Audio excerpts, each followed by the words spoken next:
Hello, I am Alin Vlad. Today I will present you stand-up tutorial professional.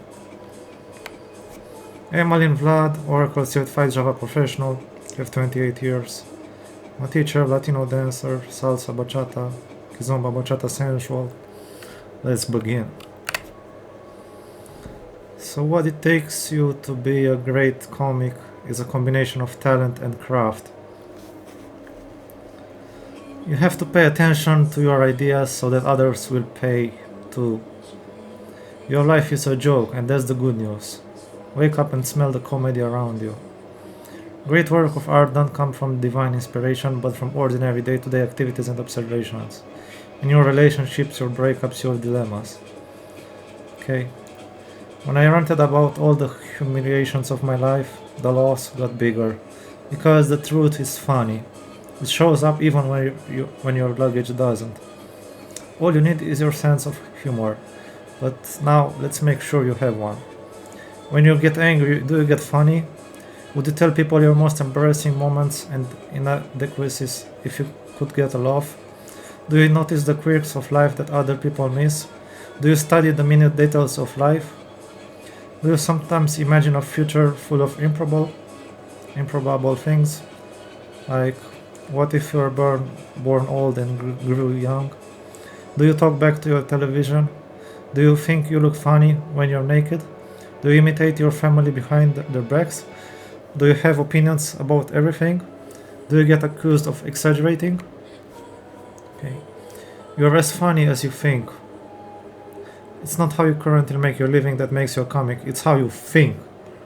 See the world, your attitude about the absurdity surrounding you, and of course, how you can make people laugh.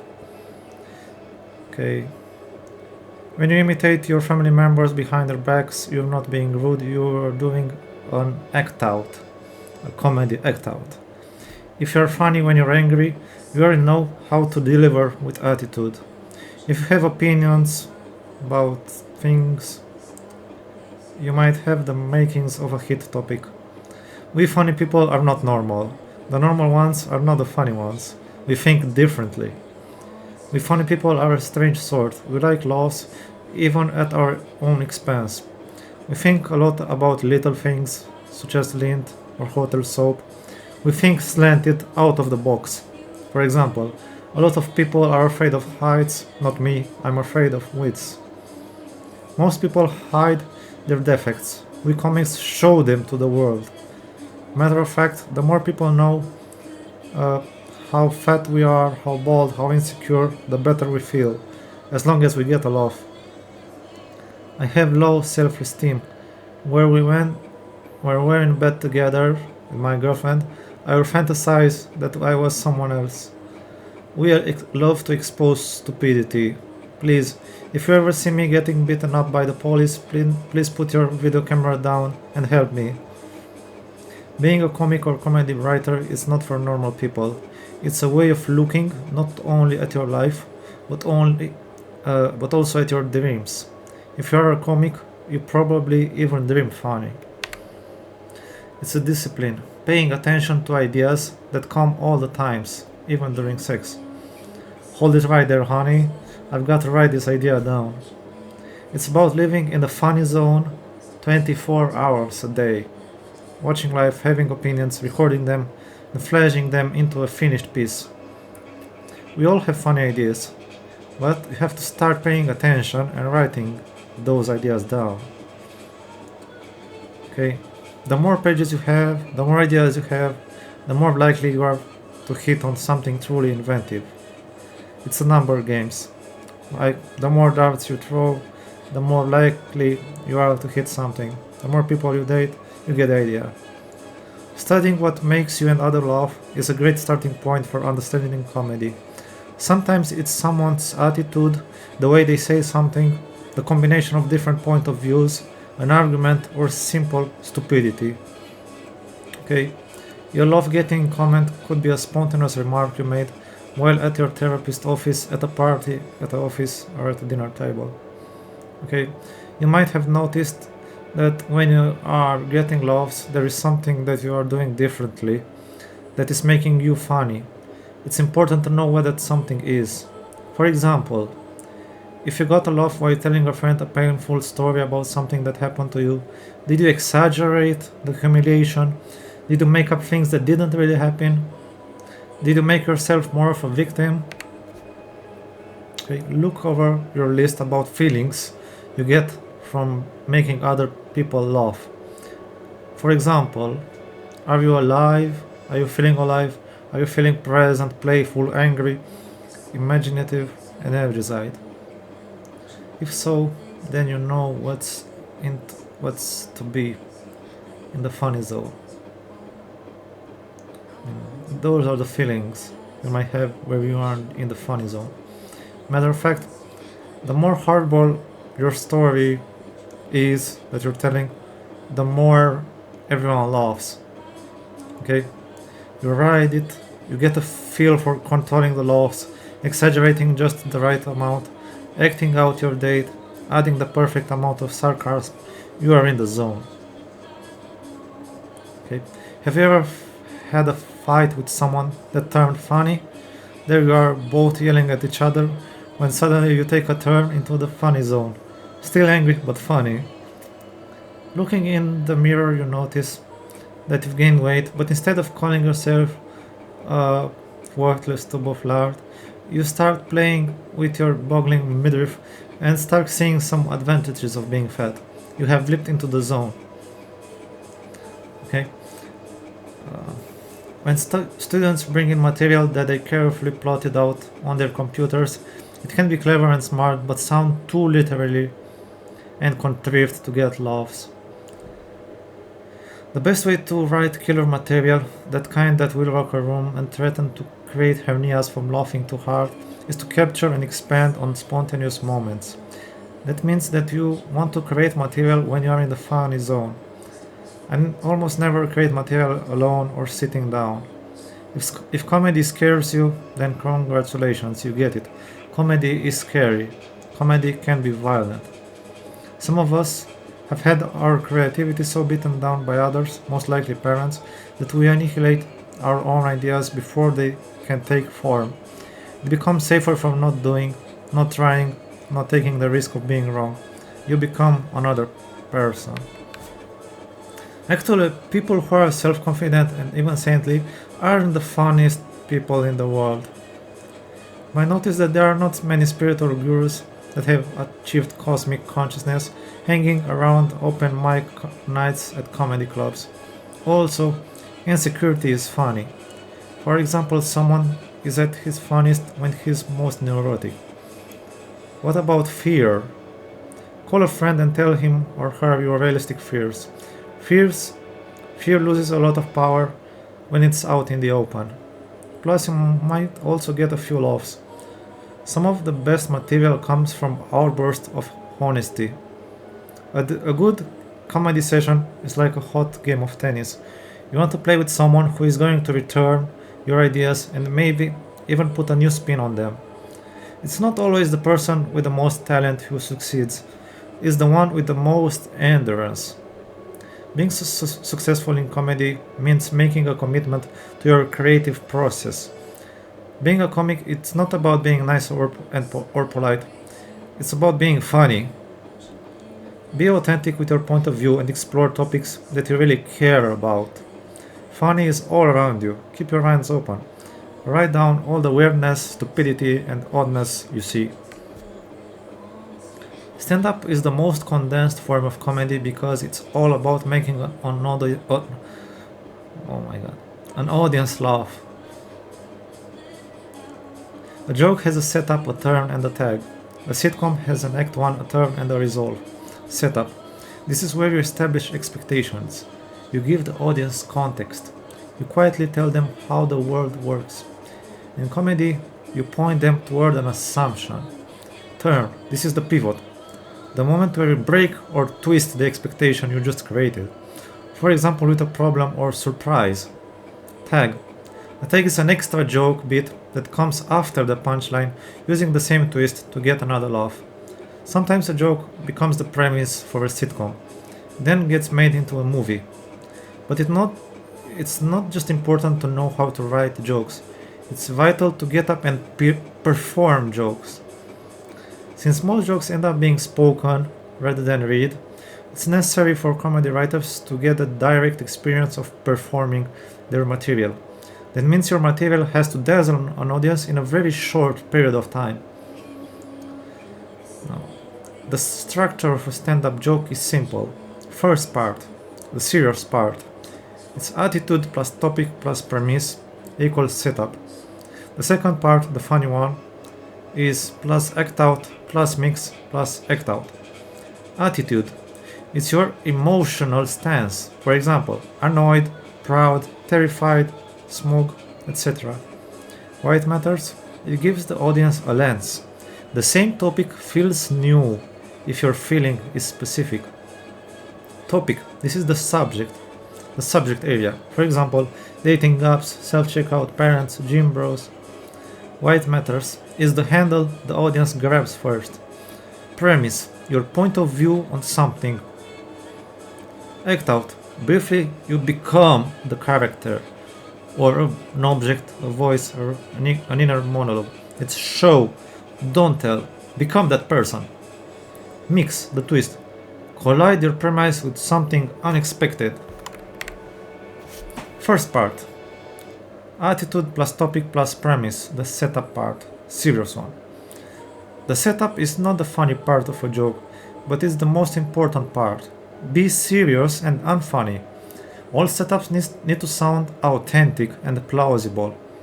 Your setup needs to lead the audience down the path of truth and then surprise them.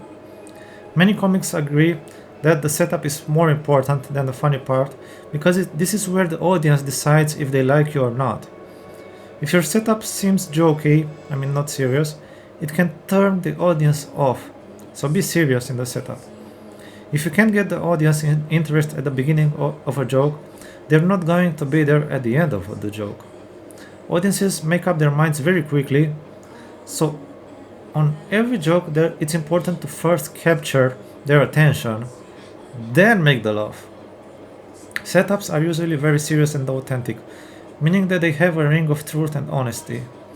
When you seem sincere and personally revealing in your setup, it gets the audience to relate to what you're talking about. Then, when you jump to the funny part, it creates a surprise that makes people laugh. If you start funny, there is no way to build the laugh. For example, setup, the serious part. My doctor told me that I had cancer and I was going to have a hysterectomy. Funny part. Why do they always have to remove a part of body that you need? The topic. Every joke is always about something, and that something I call a topic. For example, body piercing. Unless the audience is clear about what you're joking about, they're not going to laugh. First part, the attitude. Plus topic plus premise, the setup serious. Now, the attitude. Weird, scary, hard, stupid. Weird means strange, unusual, unexpected, scary, causing fear. Hard, difficult, challenging, stupid, foolish, silly, or lacking sense. Our next step is to add attitude to the topic. Attitude gives a joke energy and direction. Just as actors never say their lines without emotion, neither does a stand-up comic say a joke without attitude. Even when writing comedy, each joke needs to be connected to an attitude or emotion. We say jokes out loud with attitudes. Jokes without attitude can then end up sounding too literally. Perhaps humorous, but not funny enough to get a big loss. You may have a funny idea for a joke, a great topic, a funny character, but without attitude it remains just that, a funny idea. So attitude provides the energy that moves a topic from idea to joke. Piercing is weird. The attitude weird drives the joke, and in the end, the comedian tells us just how weird that piercing is. The hardest part of performing is engaging the audience. Posing the attitude plus topic as a question is one powerful way to get the attention of an audience. It is also important to hold the attitude or emotion throughout the entire joke. In stand up, why use such negative words? What about love? Nobody in their right mind would pay cover and inflated drink prices to hear what comics or writers love.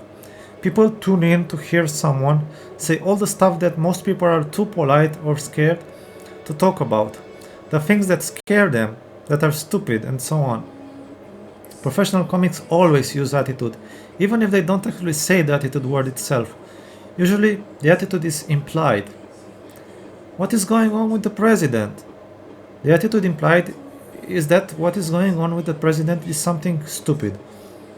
He does not need to say, "Do you know what's stupid?" So, attitude can be conveyed in the comic's paused expression or in the tone of voice. If I let my students slide and not say the attitude words, the attitude almost always vanishes from their act along with their laughs. So these attitude words, weird, scary, hard, stupid, bring about the best results. And even when someone starts the same topics, they all create totally different jokes. The premise. The audience already knows the topic. What they're paying is for how you see it, your opinion on the subject. So the premise. A premise is also called an opinion, a hit, a slant, a spin, or a point of view. The premise must clearly and precisely answer the question of the attitude plus topic. It is usually more insightful than funny. Opinion. What you believe that isn't neutral or obvious. A hit is the first line that makes the audience laugh and tells them, "We get your idea." Slant. The direction you tilt topic. Same topic, different slants. You can slant it as scary or as personal. Spin. How you reframe something familiar. Spin is about interpretation, not belief. Point of view. Who you are while selling it. Your emotional and personal lens. A premise is basically your opinion or point of view on a topic. In comedy, it's what you think about something that the audience can relate to. Think it as the seed from which your jokes grow. For example, if your topic is coffee, your premise could be, "Coffee is the only socially acceptable substance that we pretend is fine." It must clearly answer, "What do you think about this topic?" Your premise should not be vague. The audience should immediately get your perspective. It's not funny, but it is true and insightful. A comic wants the audience to relate to his premise, to feel, "Oh yeah, I know what you are talking about." It's only after you state the premise that you reveal the funny part of the joke. What makes a good premise? A good premise is insightful, showing a deep and accurate understanding of something. A good premise is an original observation. An original observation is the thought, idea, or perspective that is unique to you, something others haven't commonly said or noticed, even if it's about a familiar topic. Only after stating the premise do you go to the funny by getting specific. A good premise is very specific about what exactly is hard, weird, stupid, or scary about the topic. What's weird about health food stores? It's weird how everyone in health food stores looks sick.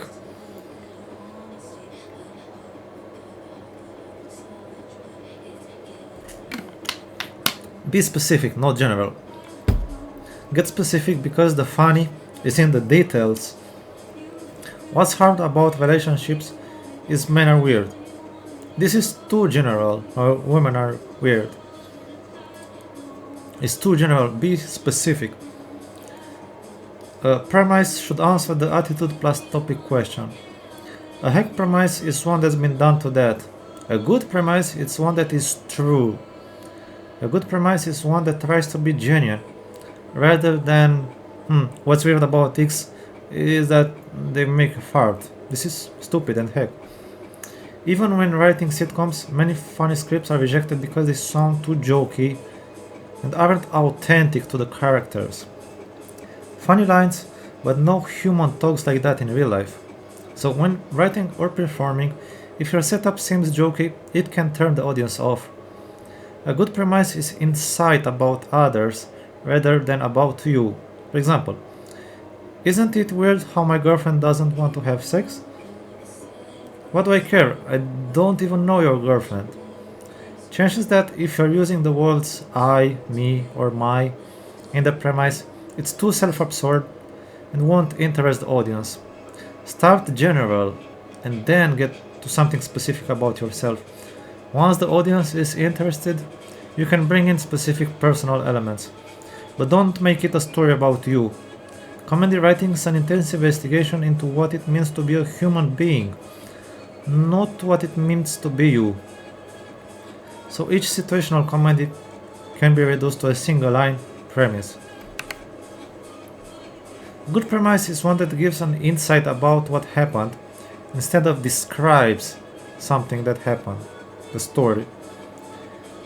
The most common mistake that beginners comics make is confusing a story with a premise.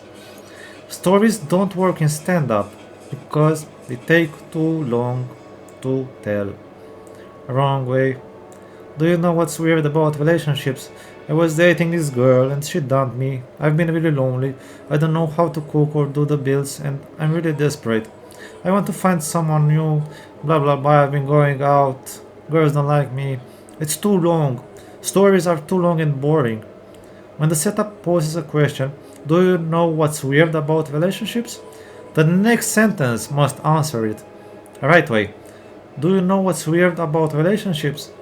You never meet someone when you really want to. A premise is not a description of what happened. It's a cut to chase, get to point, original observation. Wrong way. The internet is too slow. You can't download anything without taking a long time. This is just a statement of what happened, with no attitude and no premise. The first step is to give the topic, the internet, an attitude. Weird. Then drop the story and replace it with a premise, an original observation about something specific, such as, you know what's weird about the internet? It's changed what women want in a guy.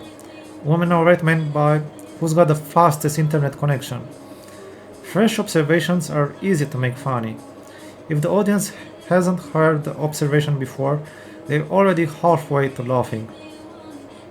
Anyone can recite something that happened, but it takes inspiration and insight to come up with a good premise. Many people think that it's important to tell the audience what really happened. Wrong. Stand-up comedy is premise based, not story based.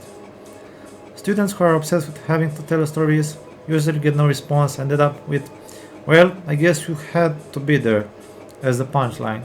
Not funny. A written piece might be based on something that actually happened, but professional writers rarely limit their writings to the simplistic retelling of a story. Structure, imagination, and artistry creativity need to be applied to transform any story into a piece that works. Cut out the story, remove the I, and don't tell me what happened. Just say what's weird or stupid about it. Exercise, writing premises. Directly answer the attitude plus topic question. Do you know what's weird about X? Keep it in present tense. Don't use the verbs where, was, and so on. Don't try to be funny here. Avoid using the words I, me, or my in the premise. Come up with a strong opinion, an insight, an original observation. Drunken strangers have to be able to get it too. Movement helps get the energy going. Get in the funny zone. Help your body get unstuck by repeatedly asking, what's weird, stupid, hard, or scary about that? Keep asking, what do you mean? Until the premise is specific and clear. Help your body to find an original, specific truth or insight about his topic. Keep your energy and your body's energy up. The act out. Now, the second part. Plus act out plus mix plus act out. The funny part. I was at a party the other night and this guy comes over and goes, acting on a stone guy. I mean, you become that person. Man, you are a smugly woman. Can you believe that? So I said, acting yourself stone. Here's my phone number. So far, you and your comedy buddy have developed some premises about X, but they shouldn't be funny yet. Now it's time to add what I call an act out to each premise. In an act out, the comic acts out the situation of the joke and scores the big laughs. Instead of talking about someone or something, you perform it. You turn into the people or things you mentioned in the setup. Actually act them out. And finally, you get to be funny. In the old days of stand ups, jokes were strictly set up punchlines. But now, with the popularity of improvisation and the intimacy of TV, the punchline has been replaced with an act out. I also have a improv comedy tutorial if you wanna see. Acts out Act outs give comics the chance to show off their ability to do voices and characters. Act outs can be short, can be long. This is where you work your celebrity impressions without being a hack. A celebrity impression is mimicking a famous person's joke, mannerism, and expressions so the audience recognizes them. Act outs don't have to be wild, they can be just as effective and funny if they're low key. In most jokes, there are two characters that can be acted out. In the setup, the comic talks to the audience. In act out, he's talking to an imaginary character in the scene. Act outs are not meant to be written out on paper. They're funny in the way that they're performed. The characters in act outs don't have to be people. They can be animals, vegetables, minerals, or even God. Do not use the words I, me, or my in the premise. Yes, that is true for the premise, but not for the act out. A joke starts out general, so everyone can relate, and after the premise, it's the time to bring in specifics about you. The introduction to act out is where you get very, very specific. If the premise has the word people in it, the act out has to have exactly which people, because you can't perform people in general. So acting out different characters is a skill that is necessary when writing dialogue, pitching story ideas, and creating characters. Act out common mistakes. Mistake 1. Mentioning someone in the setup and not acting them out. You have to be consistent. If someone appears in the setup, they have to be shown in the act out. Anybody mentioned in the setup needs to be acted out. Mistake 2. Setting up one thing and then acting out another. The act out must naturally emerge from the premise. You cannot switch attitudes or topics midstream. The audience expects you to deliver exactly what you set up. So if your attitude in the setup was weird, your act out needs to express exactly how weird it is. And that weirdness needs to be exaggerated. Mistake number 3. Going into a story. A lot of beginners really want to put up a this really happened story into their act. They make up a premise to give them an excuse to tell the story. What they do is bomb, because poorly crafted stories can suck the energy out of a room. How do I know if I'm telling a story? If you're not at an act out within 3 lines, you're telling a story. But there is a way to structure story into a stand-up. Add act outs and the retort. A quick, sharp, or witty response to another person. It is the funny reaction you say back, real or imagined, that expresses your attitude instantly.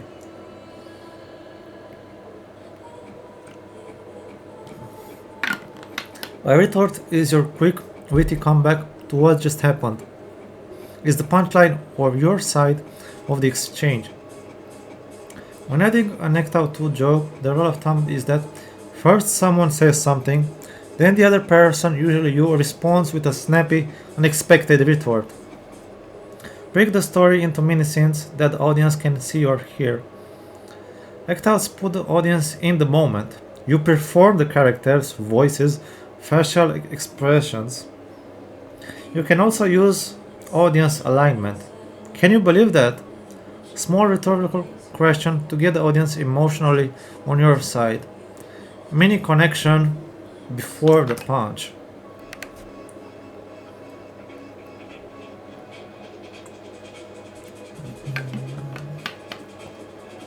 Mistake number 4. Go back and forth with dialogue without a laugh. Some beginning comics mistake a joke for a play and run on and on and on. By the time you finish, nobody is going to remember what the setup was. If you act out someone saying something stupid, you have to have the final say. In most cases, your snappy retort ends the joke. In order to find the best retort, you should try different lines because the initial one might not be the best one. After you have explored a lot of different lines, narrow it down to the funniest one and get to it. Okay. Notice in this joke that every retort is a laugh. For example, they handed me my son. They held him up and I went, my god, he is hung like a bear. Retort. There's the umbilical cord, Mr. Williams. Retort. Don't cut that. Let him dream for a while. Okay, the setup. They handed me my son. My god, he is hung like a bear. Funny already. Absurd, unexpected observation about a newborn. Okay. First retort from the nurse or doctor. That's the umbilical cord, Mr. Williams. Also funny. It pops the bubble of his birth by revealing it's not what he thinks. Second retort from Robin again. Don't cut that. Let him dream for a while. Funny again. He runs with the misunderstanding instead of correcting it. Doubling down for more laughs. Why this doesn't break the rule? Earlier the advice was don't go back and forth unless you have a laugh at every step. Here, every single line has its own punchline. First line, laugh from shock and exaggeration. Second one, laugh from deflating the exaggeration. Third line, laugh from committing to the absurd premise. No line is just filler. Each one escalates or twists the situation. Mistake number 5. Describing the act out rather than doing it. Beginner comics are often reluctant to play a character, so instead of acting out the dialogue, they describe the situation. Okay? Look at those two examples. Notice the different way it feels when you do the act outs and become the character. Without act outs, this is not good. It's hard being a single dad because you get the neediness and the pouting and the whining and the crying. Then there's my son and his needs. Now, the better version with act outs, with becoming characters. It's hard being a single dad because you get the neediness and the whining. I'm hungry, this food sucks, crying, you don't pay me enough attention. This is where I become my son. I become that character. And then there's my son and his needs. In the first example, the comic describes what happens. And in the reworked example, he acts out what happens as it is happening now. Exercise. Adding act outs. The way to create good act outs is to get yourself into the comedy zone, cut loose, begin to act without restraint, and perform the situation verbally and physically. It's best not to write out your act outs. They tend to end up sounding too literary and rigid. And worst of all, not funny. The best act outs come from mindless ranting. You pace and talk non-stop with attitude about topic into a tape recorder. Don't think funny, but rather be funny. Say one of your premises out loud, emphasizing the attitude, then jump out in an act out. I mean, literally, actually jump. Physical movement will help you to get over self-consciousness. If your act out includes your grandmother, physically become her. Open your mouth and see what comes out of it. Explore a lot of opinions for your act out and then narrow it down to the best one. Keep it short. Have someone say something and then respond. Don't go on too long. Get in the act out, get out of it, and nobody gets hurt. You might not be able to come out with act outs for each joke, and they all won't be winners. But the more you have, the more likely you are to come up with at least a few finished jokes. Act outs are the place where comics get a big laughs, usually. Don't use the words I, me, or mine in the premise. When you start a joke with, let me tell you about myself, something, you're assuming that the audience cares about you. They don't. Get personal in the act out. Make the premise general and then get specific. You can't act out people of general concepts. Reduce your act out to something very specific. Make sure you are in fact doing an act out and not explaining. Remember, the point of acting something out is to become the type of person you are joking about rather than describing that person. So, when creating act outs, each joke needs to have a turn, a surprise, or a twist. Start in reality with a grounded setup, and then let yourself get wild on the act out, bringing in new elements to the joke. The act out is usually not what really happened, but a made up, exaggerated reality, a major flight of imagination. Let your mind go wild and freely associate.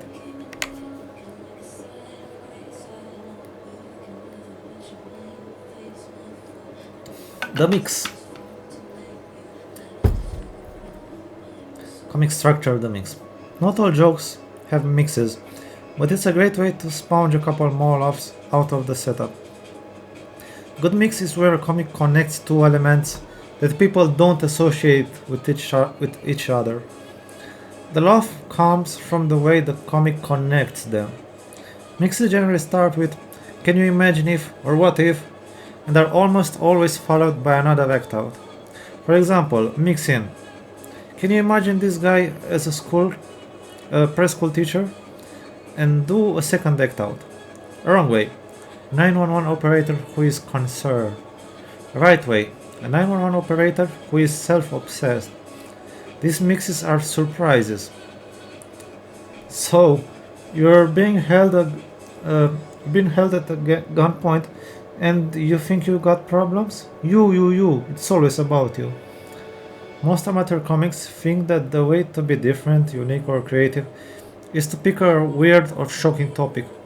But a true talent can take an ordinary topic and create brilliant mixes. For example, marriage is very difficult.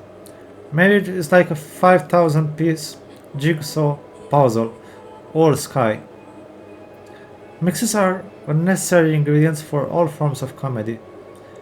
Writers use mixes as a way to stir in imagination, surprise an audience or a reader, create interesting characters, and push an idea to its extreme. Incorporating a mix into your joke. Base the first act out in reality, then bring in a new idea based on an unreal what if premise, the mix. Do a second act out based on this fantasy.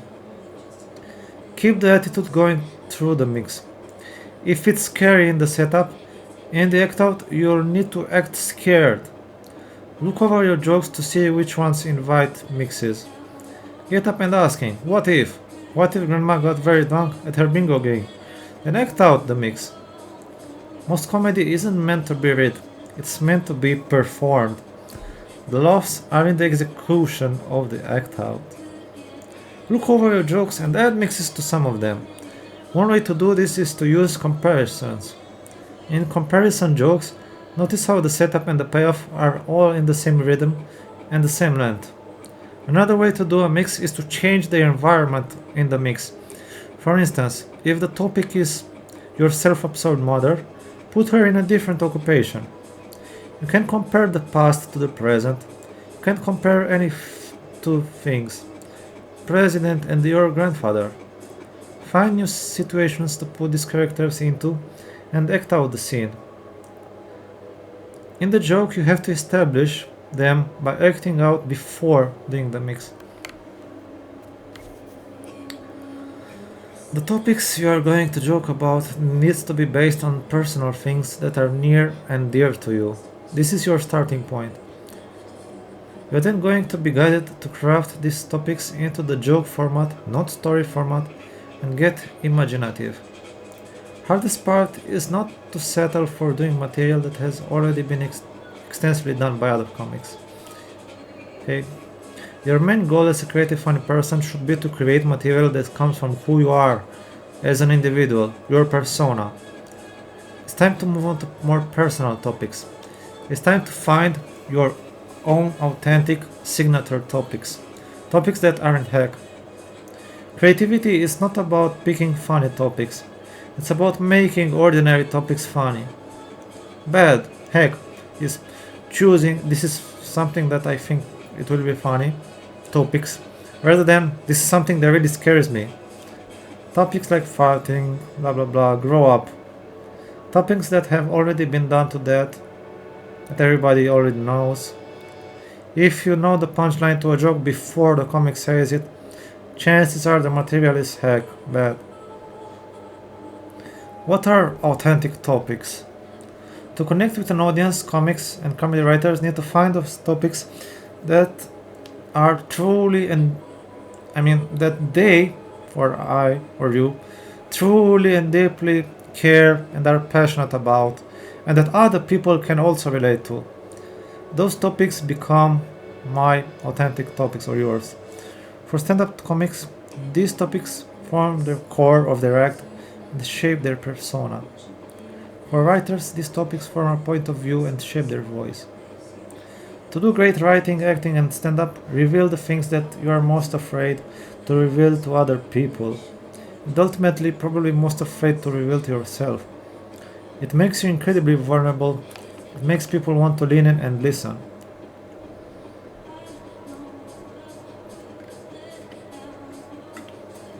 The fact is, it's not enough for the topic to be relatable to the public. It also must resonate with you deeply and emotionally. You're not qualified to joke about a topic unless you have extensive first-hand knowledge about it. Being obsessed with it is even better. This emphasis on relatability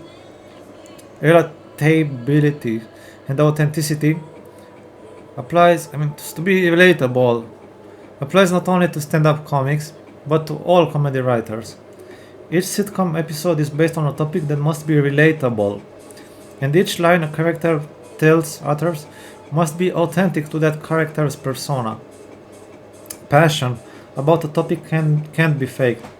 The audience can sense if your topic is authentic for you or if it isn't. Almost everything and anything in your life can be turned into a comedy topic if you care about it enough. The more painful or humiliating something is, the more likely it is to make an audience laugh. It's kind of a trade-off. Bad for your life equals to good for your act. Funny people can find humor in even the most serious and sacred subjects and situations. Taking your problems seriously doesn't mean you have to take yourself too seriously. All comics need to reveal things about themselves. If you watch enough comics, it will seem like every topic has been done. Well, yes, they have. Every topic has been done. Except for one topic. It is your life. This topic has not been done yet. Now for something really hard. Being serious for a few days. If you try to be funny while searching for your topics, you'll end up sounding hack. But if you stay real and personal while finding your topics, you can discover material that will rock. If you take yourself too seriously on stage, then it just screams of self-indulgence. But if you share pain in a humorous way, have some luck and talent, then you are in good shape professionally. When asked about what bugs them, most beginning comics and comedy writers mention things like traffic, bad drivers, airline food, waiting in line, and other overused hack topics. Don't make the same mistake. Go beyond those topics to the more personal ones. Being a loser, divorce, unemployment, or even being beaten as a child. Topics tend to start out general and after an intense investigation get very specific. Throw the topic of mothers into the mind funnel and end up with a million particulars, where picking your topics, don't use the words I, me, or my. Keep them general. Later in the act out, you will bring in specifics about you. Pick the topics that resonate emotionally with you the most. Many jokes are based on things that oppress us, and one thing that tends to demoralize a lot of people is their day job. Thus, it's very relatable when a comic talks about bosses, customers, jobs. Find the ones that you and others would consider the most stressful or the most oppressive. Many successful comics and comedy writers base their material or a portion of it on a current issue. For example, being pregnant, going to middle age, being a student, getting sober, being a foreigner.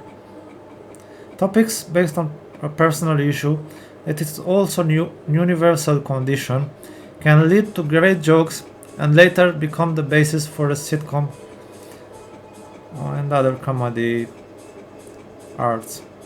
A topic needs to be something that most people can relate to. Unless you're a celebrity, no one cares. Topics based on your hypoglycemia, your procrastination, your eating disorder, and other personal idiosyncrasies are rooted in narcissism rather than in worldly interest. I always start out with something that happened to me or something that I've lived. The second criterion is how much of the audience has had the same experience, is going to relate to this. The most powerful thing you can do in comedy is to have the audience relate to the material. Authentic topics that are also relatable and are also interesting not just to you, but also to total strangers. Fame happens when a skilled comic hits on an authentic topic that is also hot with the audience on an emotional level. Hot topics are things that are on everyone's minds now, not just your own. All topics need to be relatable. The great thing that a performer can have, if he is going to be successful, is an empathy with the audience. The audience have to like you. If they resent you or if they don't feel an empathy with you or they can't relate with you as a human being, it gets awfully difficult to get laughs. Any joke based on something physically obvious is an authentic topic. Many comics turn their physical defects into their ticket to fame and fortune. Choice. Your name. This is not a relatable topic. Your name. Many beginning comics who have an odd or unusual name will pick their name as an authentic topic. It usually does not work because it's not what the public thinks about or cares about. After all, they just heard your name for the first time, if they heard it at all. A club audience is never polite.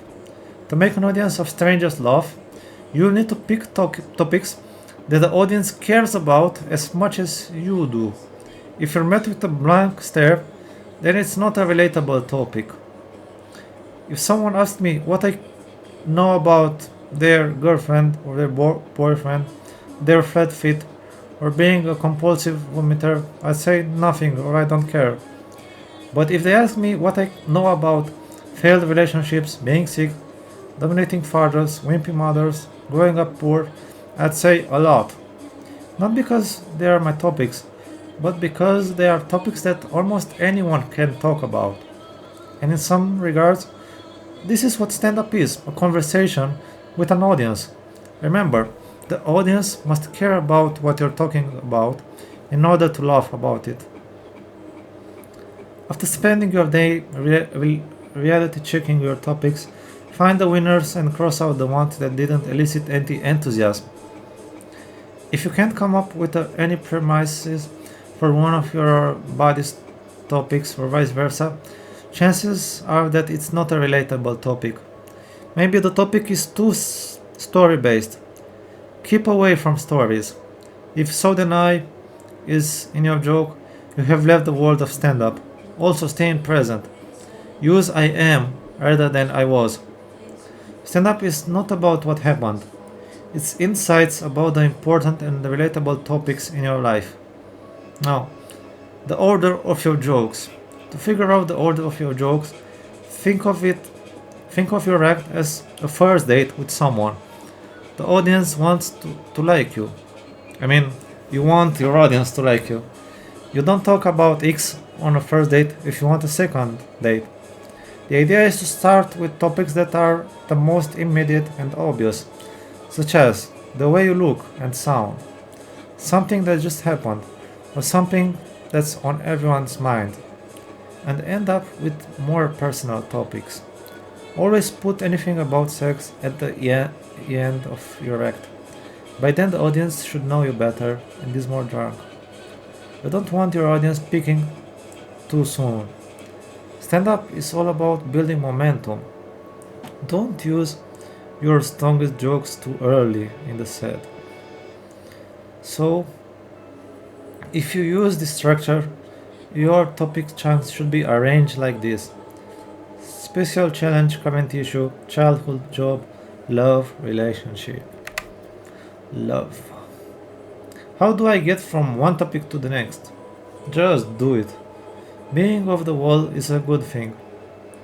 Let's look at what off the wall means. Throw a ball against the wall and it hits the wall and abruptly changes directions. It's human to change directions quickly, and sometimes you can get an extra laugh from it. Hack attack warning. Serious. There is a natural tendency to want to bridge a joke or topic with a segue. Don't do it. Don't connect your jokes with. And speaking of, don't try to bridge one joke to the next.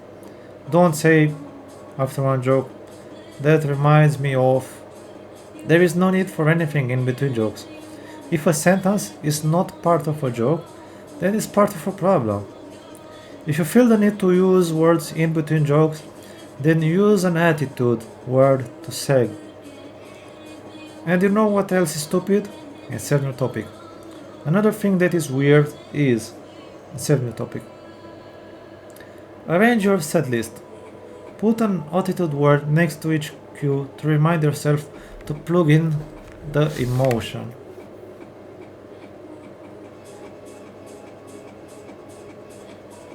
Your opening. A good opening gets the audience attention, defines your persona, and let them know that a pro is on stage. Audience will decide very quickly if you're worth their attention.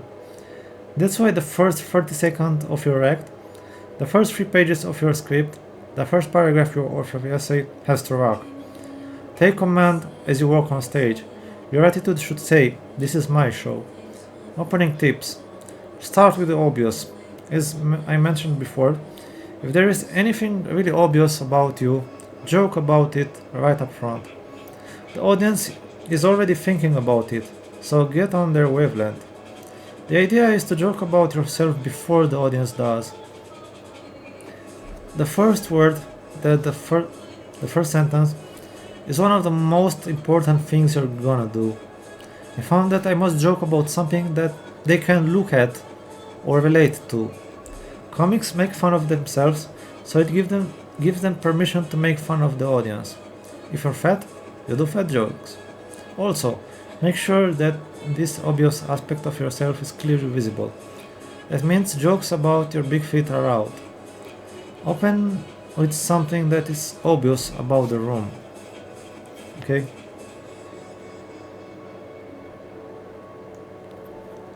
Sometimes I dump the opening I planned and start riffing about something that just happened. Whatever you decide to open with, be willing to toss it if it conflicts with the mood of the room. Get on the same wavelength as the audience. If there is something really obvious about the audience, do a joke about that.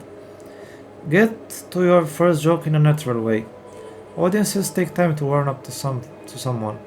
Don't throw in a joke at the beginning that comes out of the blue sky. You want it to come from something real and immediate, something that the audience is already a part of. Otherwise, it's too forced. Make sure your opening sets a tone that you can sustain. Don't open with a dirty joke if the rest of your act is full of cute observations about dating. The tone of your opening tells the audience what to expect, and you've got to deliver those goods consistently. Make your opening fit the circumstances. Different rooms, different audiences, different nights of the week all demand different openings. For that reason, you must be flexible about changing your opening. Hack attack warnings openings. So, let me tell you a little about myself. Bad. Don't assume that the audience is interested in you. They're not. Matter of fact, club audiences are known to be non to caring or supportive. How are you all doing? Hack, cliche. I'm doing the same as I was when the last 8 comics asked me. This opening is hack because A. It shows right away that the comic has nothing original to say. B. It is totally inauthentic because the audience knows that the comic doesn't really care about how they're doing. Another bad opening. So raise your hands if you are. After paying a cover charge in $10 for a beer or euros, the audience feels like they've done plenty. They don't want to have to come up with the comics opening. Another bad opening. So this is really true. Does it mean that everything else you talk about is a lie?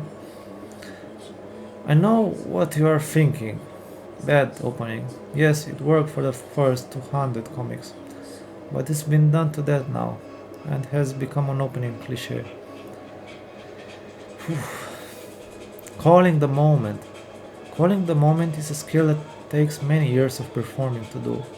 It's saying out loud what everyone else is thinking to themselves, verbalizing the communal consciousness, which is basically the job of a stand up comic.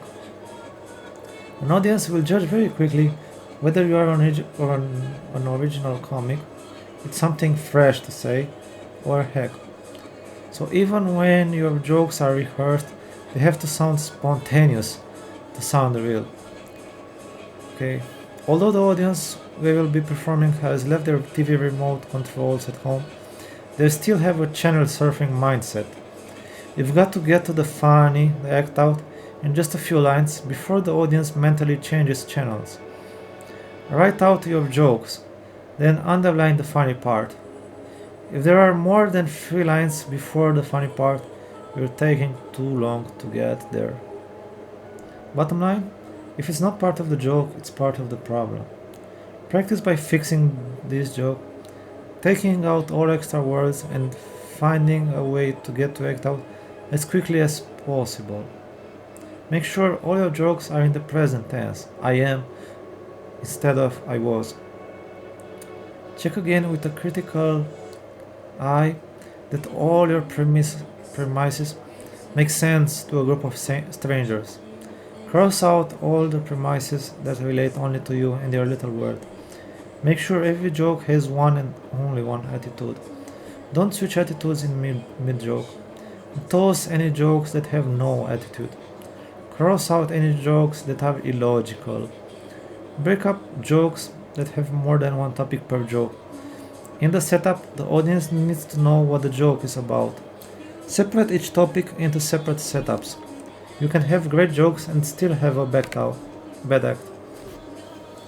Your entire act needs to make sense.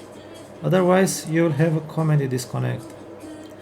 Comedy disconnect happens when the comic tries to be funny instead of communicate ideas.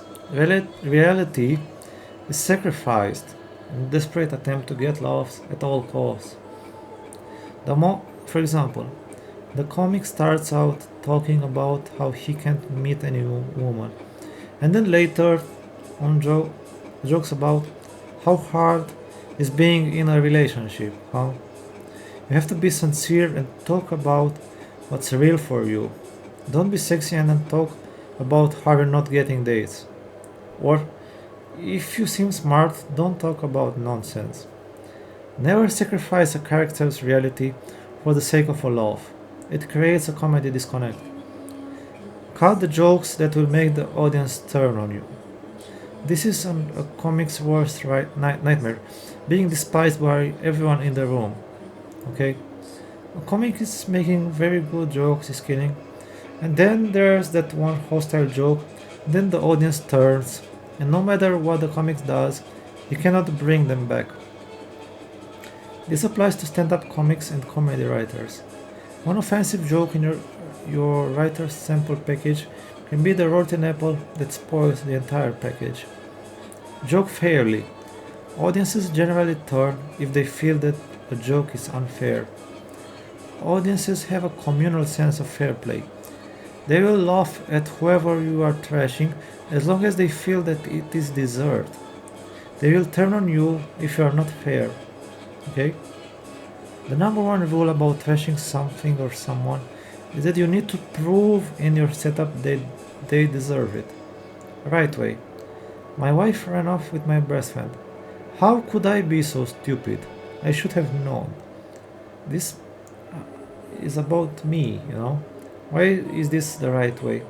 Because the best person to poke fun at is you. That's how to get the audience sympathy.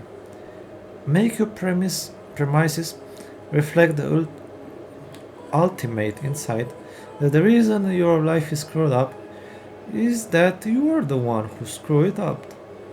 And what do you know? It's probably even true. This technique of light-hearted self-mocking is a skill that will increase your likability whether you are performing at a club or pitching your script ideas at a meeting. Don't trash the oppressed. There is no such thing as a victimless joke. Each joke has a target, and you have to make sure that whoever or whatever that target is, that they deserve it. Never further oppress someone who is already perceived as being oppressed. Only trash a minority if you are a member of that group. Hack attack warning, gender bashing.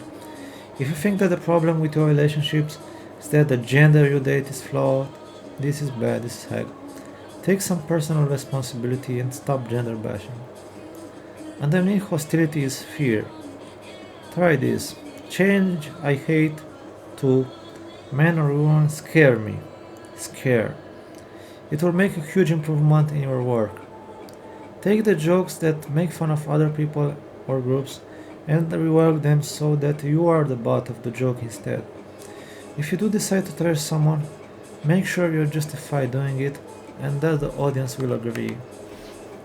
Comics should get to a deeper level of truth because there is a direct correlation between the level of insight and the volume of laughter. What about using props? Props usually aren't worth and can ruin your timing when you go looking for them. They also create a disconnection from the audience. Instead of showing the audience the big stupid hat your mother wore, describe it and mime it. You'll most likely get a bigger laugh if you leave the prop to the audience imagination. Many beginning comics will use blue material because certain words and graphic images will often get a sort of nervous, knee-jerk laugh because of the shock value, even if the joke is not displaying any skill, talent, or originality. Although some streaming platforms are filled up with comics doing very graphic material, they usually got there by being able to also work clean. Generally speaking, working clean opens the door to more opportunities. The topics you choose to joke about can make the difference between a career as a TV comic and one as "May I take your order please" comic. Beginning comics often pick topics such as body parts, body function, and sex because they think that they're funny. Yeah, they're funny if you can find a paying audience of 13-year-old child.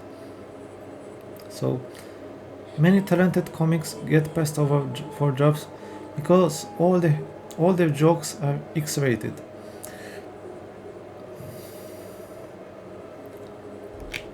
Another thing to consider when doing graphic material, it may be very funny, but it may not fit with the rest of your act.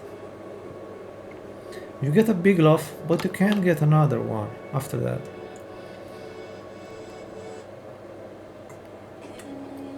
It took a lot more work to get killer laughs when I couldn't use the 7 dirty words. However, clean material is not necessarily good material. A lot of people, myself included, are far more disgusted by so-called clean comics who tell offensive jokes, rather than brilliant comics who use colorful language. Insecurity is the most typical reason that comics use the F word in their acts. Go to your act and see if you can replace the four-letter words with more attitude in your delivery. Traditionally, women stand-ups have limited themselves to doing material about their relationships or about their bodies, making their defects the butt of their joke. A lot of female comics fall into stereotypes. For some reason, it's hard for them to embrace doing something completely different. So be original and embrace your own voice. Do something different. Never rehearse your act without emotion. Always picture what you are talking about. Visualizing who and what you are talking about makes material more dynamic and immediate. I go through my act one joke at a time, asking myself after each one, do I like what I'm saying? Is this material comfortable? When a joke feels awkward and I just can't memorize it, I toss it. What do I wear? Heck attack warning. Funny clothes, heck. If your clothes are funnier than you are, then you've got a big problem. Wear something that makes you feel good. It doesn't always have to be the same thing. Having said that, do make sure your clothes match your persona. Also, have your clothes match the club. If your clothes stand out, you have to do a joke about them. Ironically, it's often the comics who do their acts perfectly who don't score the big laughs. They're too slick. Generally speaking, the reason a comic forgets his act is that he is disconnected from his material. Fear causes this disconnection. The moment he admits that he is a screwed up is the most real moment of his act. It makes him likable, human, and funny. If you do go blank on stage, have a sense of humor about it. When you get on that stage, you really got to feel that you own it. People have to know that they are in your domain. Don't try to cram too much material into too little time. This is not the only time you will perform. Put your most physical and or sexual joke, or what you think is having the biggest laugh, at the end of your act. But if you get a big laugh and you are anywhere near the end of your act, say thank you, good night, and quit while you're ahead when people are laughing. The goal is not to get in all your material, but to get out while the getting is good. Always make it clear that you are finished by saying, that's it, or thank you. It's unprofessional to just walk off the stage without signaling to the audience for applause. Hack attack warning, hack closing to avoid. Don't say, well, that's my time, thank you and God bless, I'm out of here, there's the light, you guys have been great. Don't say this, please. Hecklers. The best way to handle a heckler is to let him or her dig their own grave. They don't need much help to make themselves look stupid. One technique is to repeat what they have said and comment on it by applying the basic stand-up techniques of a premise, act out, and mix. For example, someone says, that really sucked. Comic says, that really sucked. Thank you for such an aesthetic review of that joke. That really sucked. Very good, sir. Premise. With commentary like that, you could be working for Mid the Press. Act out. What do you think of the new federal budget? Well, that really sucked. If you get stuck, thank you for sharing, or oh, stop it, mom, can be enough. You can say, hey, people are coming here and paying to see me, not you. If someone has the time to yell at you during your act, there is a reason for that. It usually means that there is a hole in your act. Okay, hack attack warning, heckler put downs. Keep away from the cliche comic put downs. Keep your integrity intact by not going for offensive put down. Male comics don't bash a woman even if she is drunk, ugly, or stupid. It will make you look even worse. Don't get sucked down to the heckler's level. They might be mean, but you need to be clever. Even if you are quick-witted, take your time before responding so you don't say something so mean that it turns the room against you. breathe. The best responses to a heckler are thought in the moment. They're funny because they're spontaneous. Can I bring my set list up on stage? Try not to bring your list with you. It will stop you from connecting with the audience. If you can't go on stage without your list, then stick it in your pocket or write it on the side of a water bottle. Don't pull it out unless you get hopelessly stuck. And if you refer to it, be sure to make a joke about it.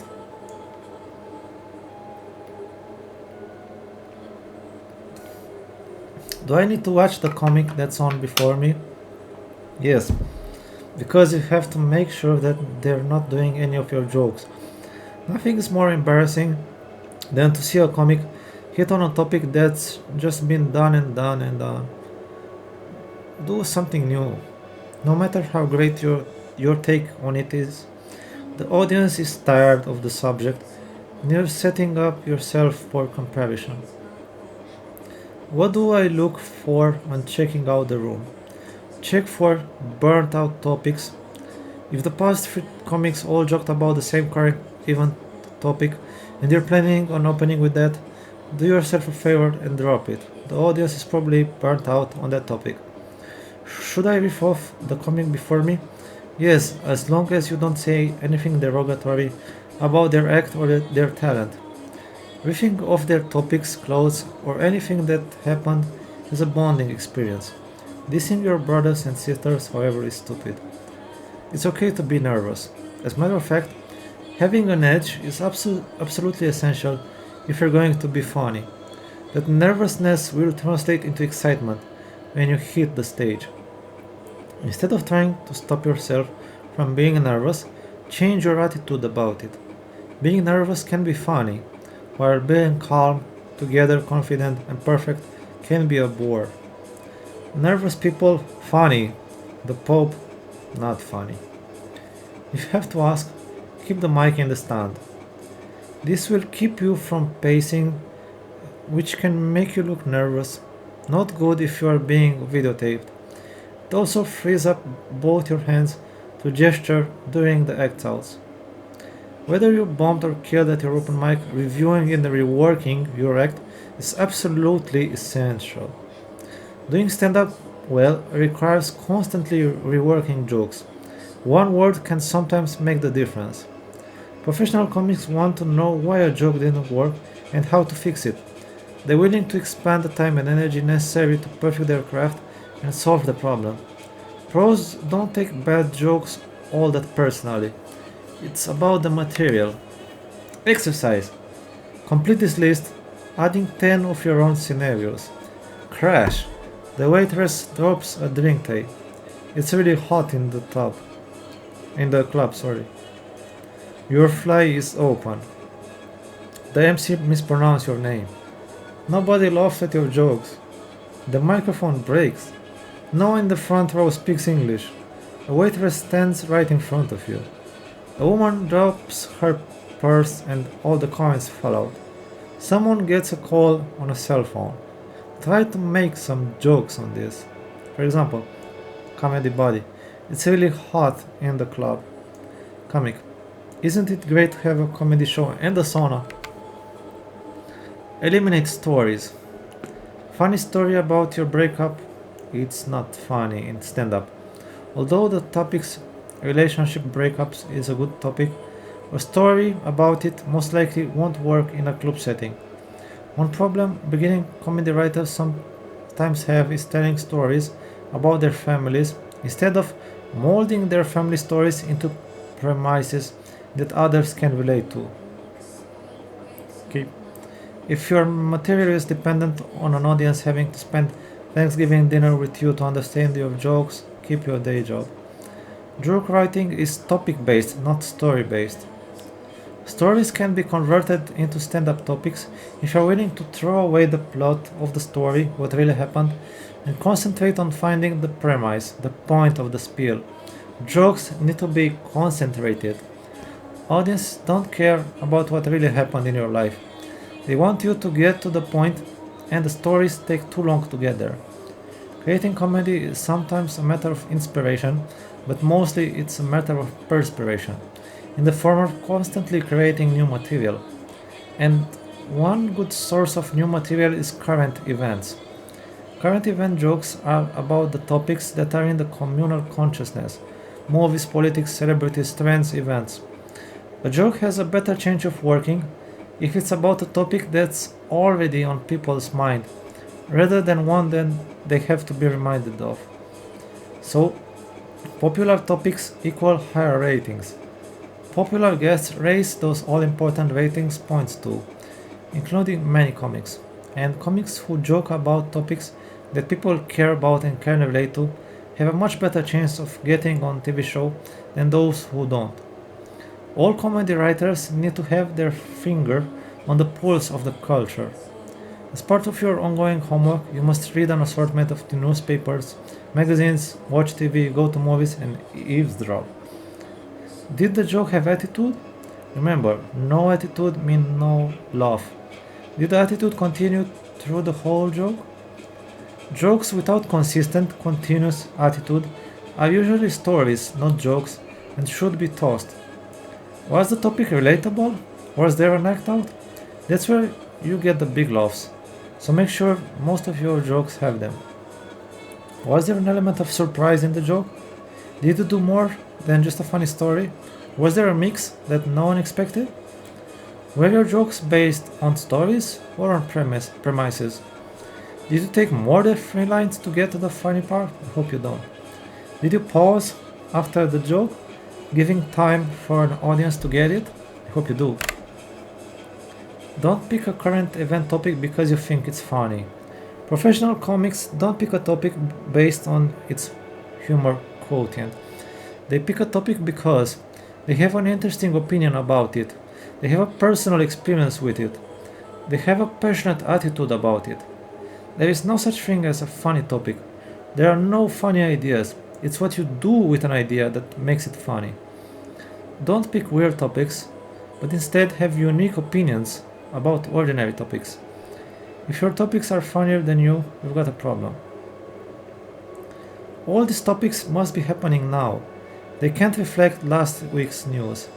Your topics can be political, such as elections, politicians in trouble, or international conflicts, or they can reflect lifestyle trends, or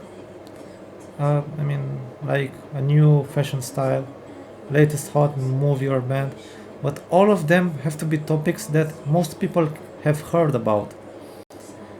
Add an attitude, weird, stupid, scary, or hard, and push your topic into an interesting opinion. Come up with a specific opinion. Another way to come up with your premise is to react to other people's opinions. First, repeat what you read or heard, and then give your hit or opinion on it. You've heard people say, all God's children are beautiful. All God's children are not beautiful. Most of God's children are, in fact, very presentable. Derive your premise to an act out. Here's mine on the space program. It's weird because any woman would give anything to be weightless. How much do you live, Maria? Nothing. Find a mix by bringing in another element. With authentic jokes, the mix usually goes from the personal to the global. With current event jokes, it's the reverse. They often start off global and then they get personal. For example, global. The New York Times said that another woman has revealed that they had sex with president. Personal.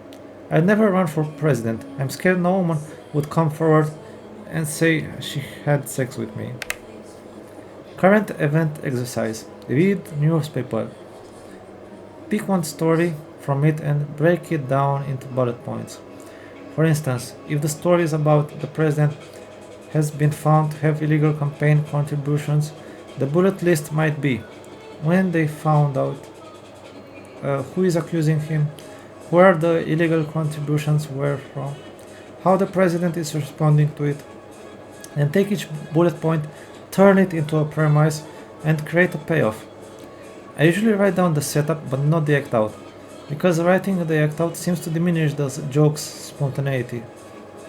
The best way to stand out, creating comedy material is to create soulful and insightful premises. To recap, a premise is an insight about your topic. It usually answers the question, what's weird, hard, stupid, or scary about this subject? The way you answer that question is what separates a comic who gets laughs from a comic who gets laughs and gets jobs. Your premises needs to express uniquely original insights. Working smart means taking risks because you have to give up being funny. It means working close to the edge of where comedy meets tragedy. The closer you get to that line without tripping and falling over, the more brilliant you will be. In this context, tragedy doesn't mean literal tragic events like death, war, or disaster, though it can include those. Here, tragedy refers to the serious, dark, or painful side of human life. Think of it as uncomfortable truths, personal flaws, sadness, embarrassment, fear, vulnerability, things people don't normally laugh about.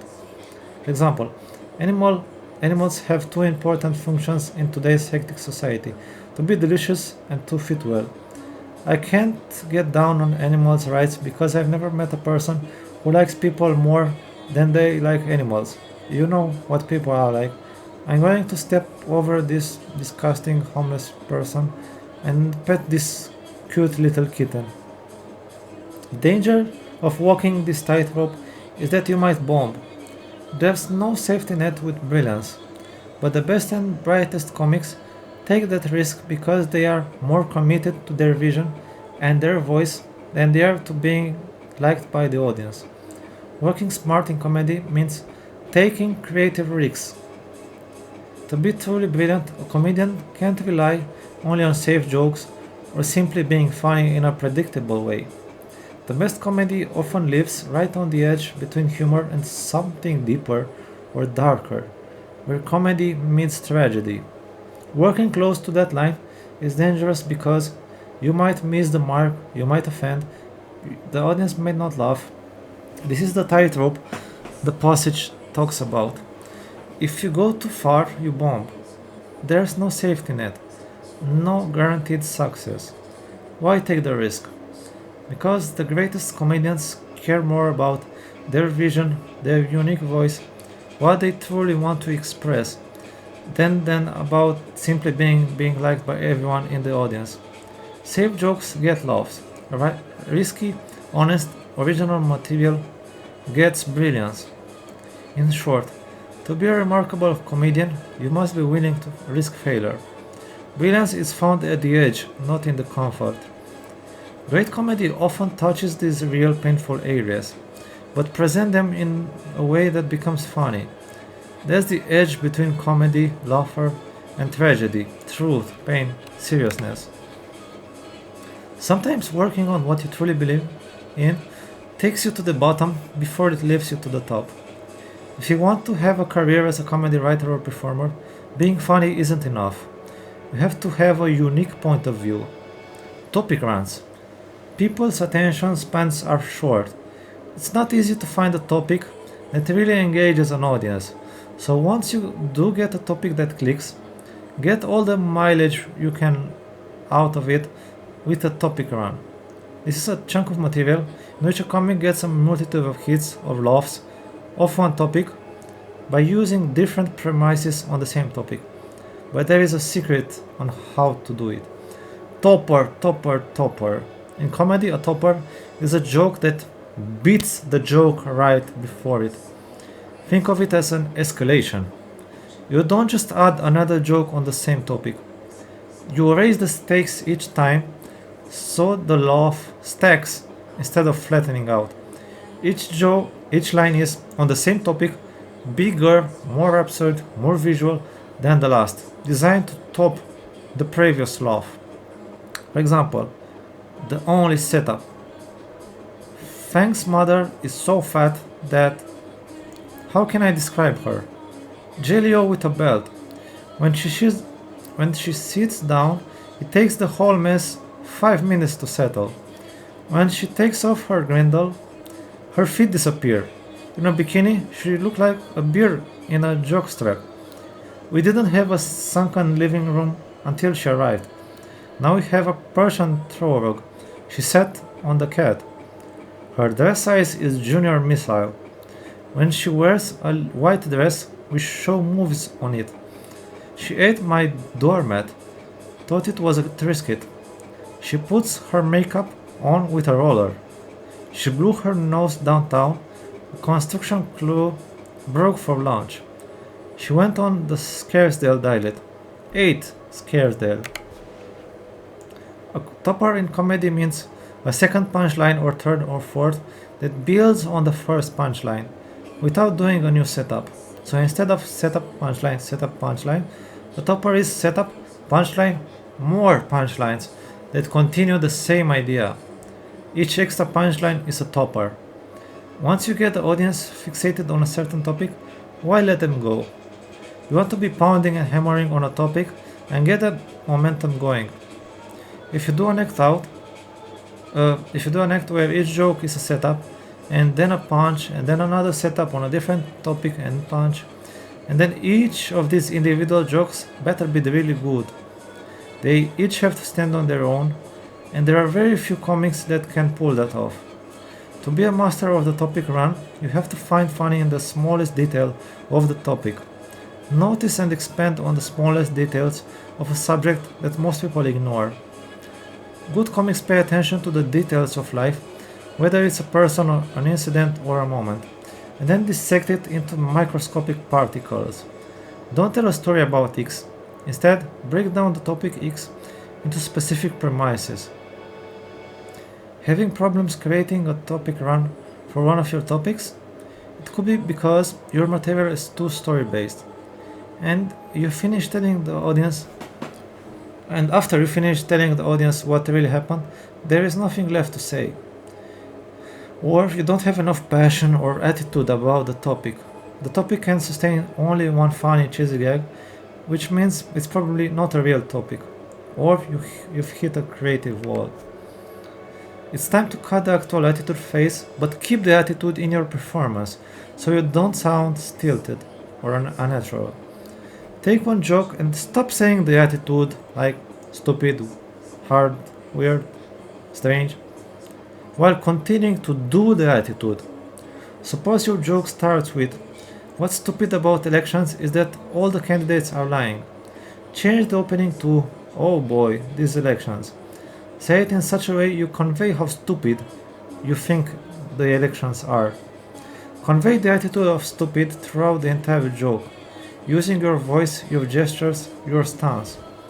Try this with all your jokes to see which one works best this way. You don't have to actually remove the attitude phrases from all your material, just enough of them so you don't sound artificial or repetitive. Vary how you set up your jokes. You don't want your setups to be repetitive by saying the attitude word on each joke, as well as repeatedly saying your topic. For instance, if your topic is elections, don't open each joke with "What's stupid about these elections is," or another thing that's stupid about the election is. So, after you set up the topic of elections, get to the specific subtopic. And aren't the way they count the votes stupid? If your comedy body can't tell what the attitude of a joke is, try it again, really exaggerating the attitude. Callbacks. A callback is when you call back or mention again something you brought up earlier in the act. The great thing about callbacks is that you're practically guaranteed to get a laugh. Let's say, for instance, that in the beginning of my act, I found out that that guy in the front row who just got a divorce and his name is Mike. Later in the show, when I'm setting up a joke about guys whose wives run off on them and they end up drunk and alone, I add, "like Mike here." Big laugh. Audiences love when a comic keeps track of what is going on and can tie things together. Look through your material and see what you can find that you can mention early in your act and then bring back later. List of 3. 3 is a magic number in comedy. There's a rhythm that naturally works. In the list of three, the comic sets up a pattern on the first two ideas and then turns it on the third. For example, I like Florida. Everything is in 80s. The temperature, the ages, and the IQs. You see, you create a pattern with the first two items. The first two things in the list sets an expectation for an audience. Example, the temperature, the ages, and then you break the pattern on with the third item, the twist, the IQs. Why 3? 1 is nothing, 2 suggests a pattern. 3 is the perfect moment to break the pattern. Go to your material and make sure anytime you start a list, the third item mentioned is a laugh. What is a runner? A runner is a joke phrase or a catchphrase that keeps showing up throughout a comedian's act. It's something connected to who the comedian is on stage, their persona. For example, a girl can be a domestic goddess, for example. Each of these lines reinforces the comedian's character or voice. Go through your act and see if there is any true line that can be summed up in a sentence. It might be an overall emotion, such as I'm bitter, or a repeating phrase, such as well, it could happen. What is a persona? Your persona is your comedic identity, the character the audience sees, your attitude, your point of view, your style, how you present yourself, the voice you speak from. It's you but amplified. The main warning: beginners not to choose a persona and insist on that too early and then force all their comedy to match it. Why? Because if you decide before, my persona is the angry guy, before writing material, you will limit your ideas. You will restrict your creativity, force jokes to fit a fake character, sound unnatural. So don't start by choosing a catchphrase or personality and then bending your jokes to fit it. The better approach is write a lot of material first. Let your natural voice, humor style, and point of view emerge. From that, your persona will reveal itself. Then, if a runner fits naturally, it will appear. It's like discovering who you are on stage, not deciding it before artificially. Start out by writing good jokes. Your persona and maybe a runner will grow out of the material organically. Because the world changes so quickly, beginning comics should limit current event jokes to no more than 20% of their act. Even if you are a prolific joke writer, if you do only current event jokes, you'll end up competing with all the profs on TV. By the time the audiences sees your current event joke, they will have probably already heard it. That's why it's important to have the bulk of your act rooted in those authentic topics that can last for years, such as childhood, puberty, parents, and so on. Stand-up is about constantly reworking material until it falls into the just right groove. Once materials land in that perfect groove, stop fussing with it. Sometimes changing one word in a joke is the difference between hearing laughs and hearing a pin drop. So if a joke ain't broke, don't fix it. The challenge for all comics is making old material sound fresh, like we just thought of it in the moment. Material becomes stale when the comic is no longer in touch with the emotions, attitude that drove the joke initially to a laugh. The first time people tell a story, they picture it as they tell it, putting themselves inside the story. The second time they tell a funny story, they usually go for the laughs, the reaction to the story, and this puts them outside the story. To get the spontaneity back into material, picture what you're talking about and feel the attitude as if the events just happened, and this is the first time you're mentioning it. Sandwich the new material between material that you know is solid, so you can't go wrong. Timing. One of the most important aspects of performing comedy is timing. Unfortunately, it's not something you can learn from a book, try to do it right, or even think about. Attitude creates timing. If you are really into the attitude of each joke, then you don't have to worry about timing. Your emotional state and point of view in the moment gives you the rhythm. If you fully commit to the attitude of the joke, sarcasm, anger, confusion, excitement, arrogance, innocence, then the natural rhythm of that emotion will automatically produce the right timing. You won't need to count beats or plan pauses. Your emotional commitment will generate the proper timing. Don't talk while audience is laughing.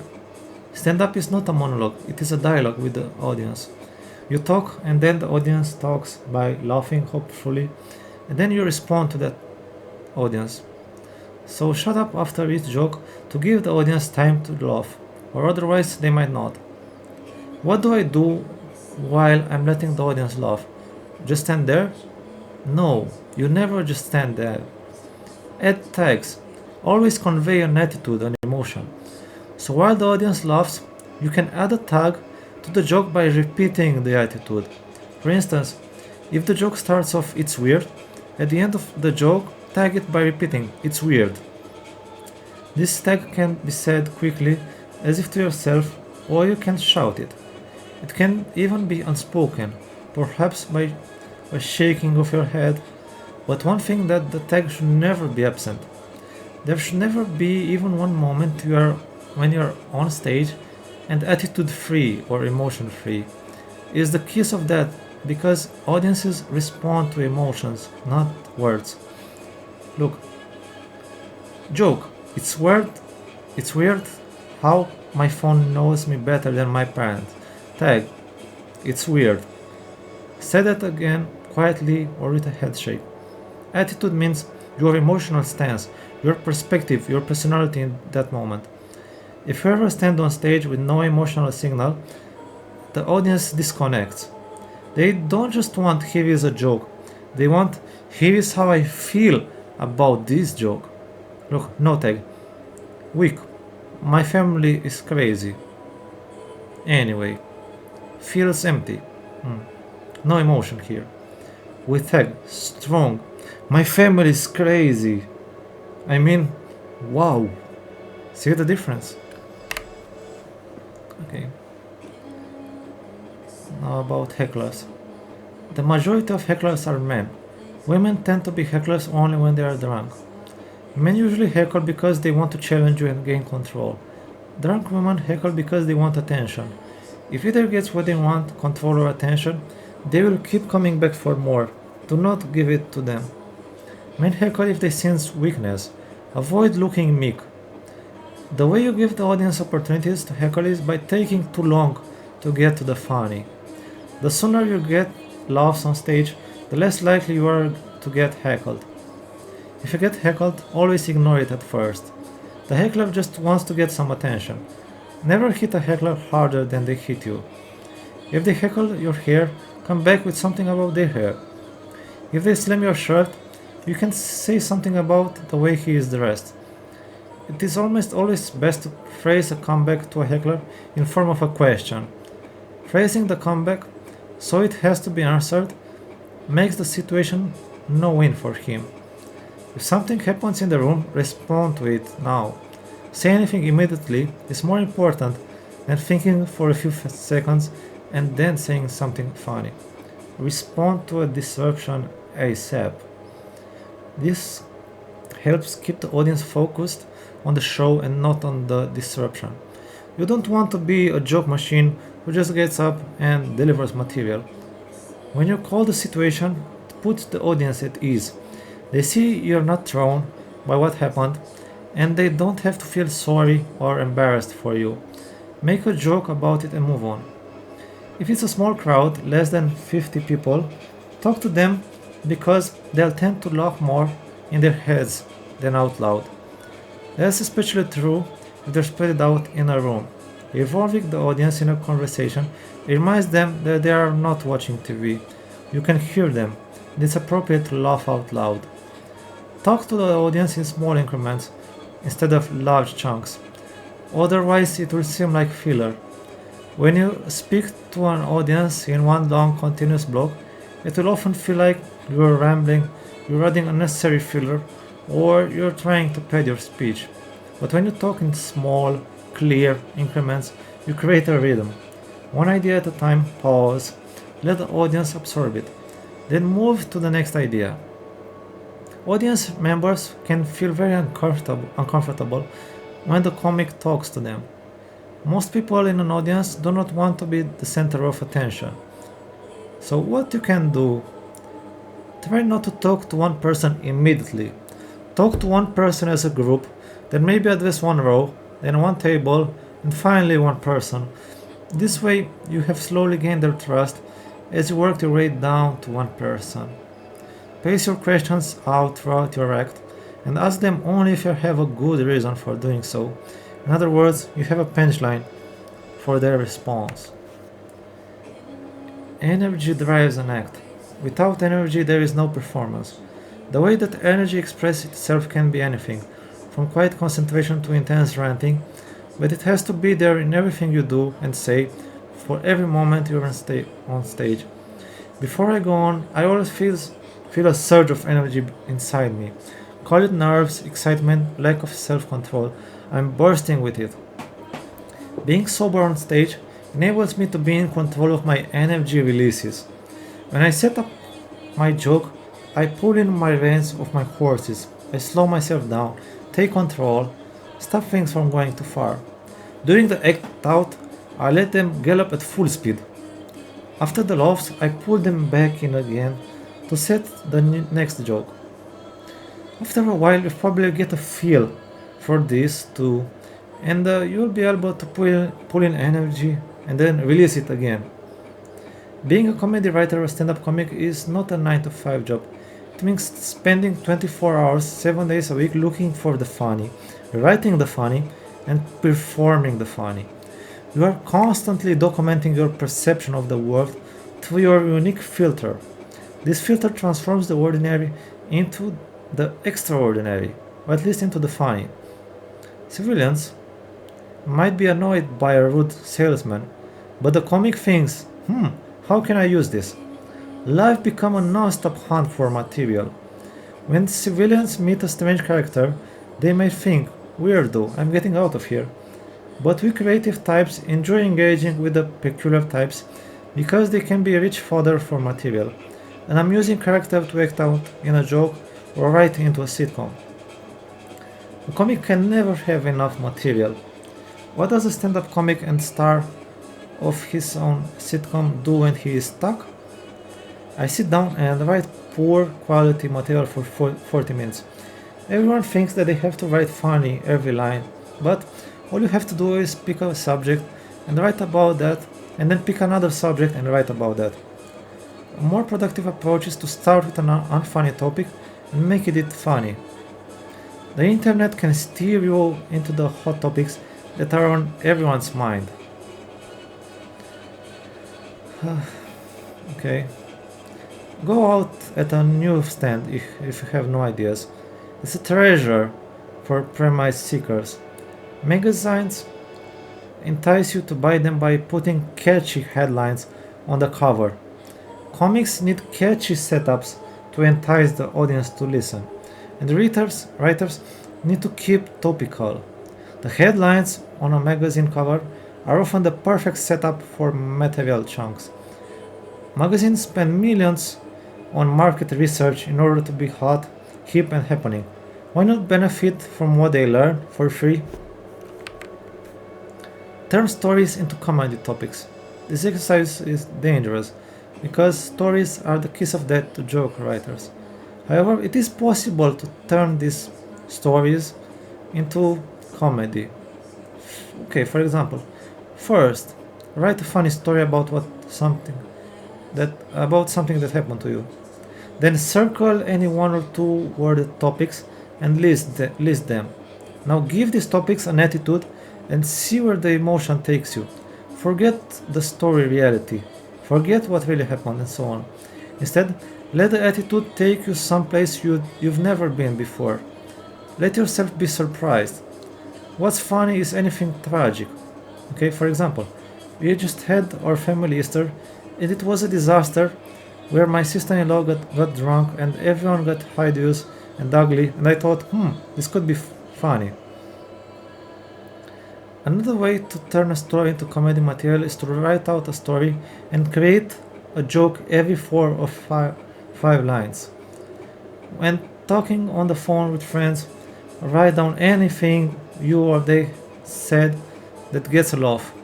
Write down all topics that you talked about and do attitude runs on them. Comedy from characters. Spend the day noticing the people who cross your path. Make a list of these characters and find places in your act where you can act them out. Many times comics create jokes backwards. They start at the end with the act out and then find the setup. Write 10 what ifs. What if dogs had thumbs? They could open the door for themselves.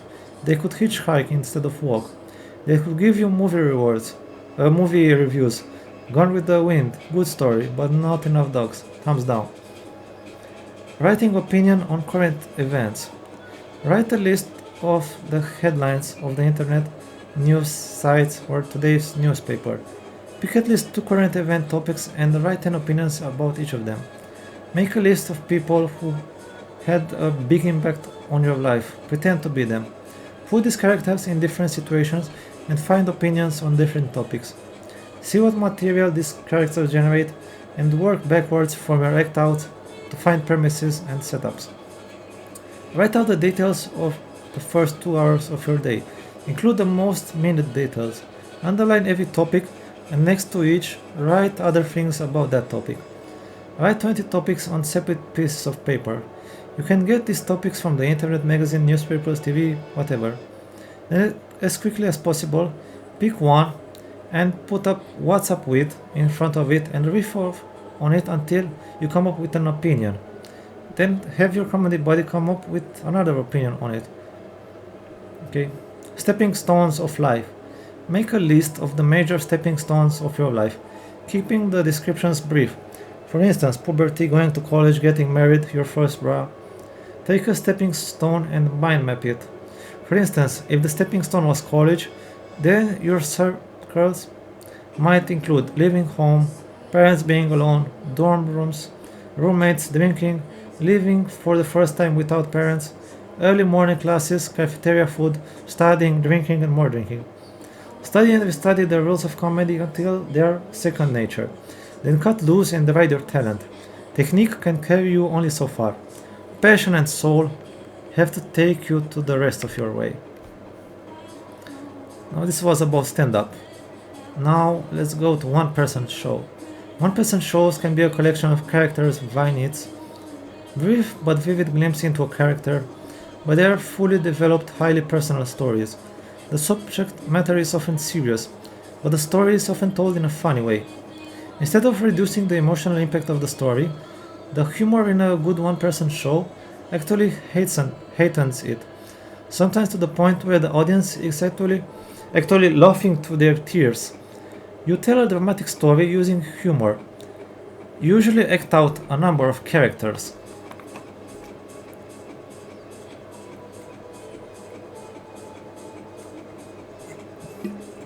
Oh, sorry. Stand-up consists of disconnected pieces of jokes. Matter of fact, sometimes the more disconnected the jokes are from each other, the funnier the comic is. A one-person show has a storyline, while a stand-up comic focuses on getting an immediate reaction from the audience after every joke. A person doing a solo show takes the audience on a journey. This means that any piece that is longer than 15 seconds without getting a laugh is thrown out. Any piece that is emotionally moving gets tossed too. Comedy clubs owners don't like when their customers cry. Most audiences don't want to feel touched either. That's not why they came here. But if you shine at storytelling or doing characters, you might want to consider doing a one-person show in a theater. There is only one reason to do a one-person show. You have a burning desire to tell a particular story. And that story can be anything from a repertoire of different characters to a story that brings tears to people's eyes. In fact, most one-person shows are based on quite significant and serious themes. The show is much more personal than my act was. In stand-up, every other word is you, and everyone relates to your act based on how good your you is. With this one-person show, I get down to essentials and tell my story. Telling the truth in a funny way can bring rewards. A one-person show is not just about sharing stories from your so interesting life. It's finding the themes in your life that are universal, the ones that overlap with other people's themes, and making them really funny. The process of developing a one-person show is the same as creating a new stand-up show.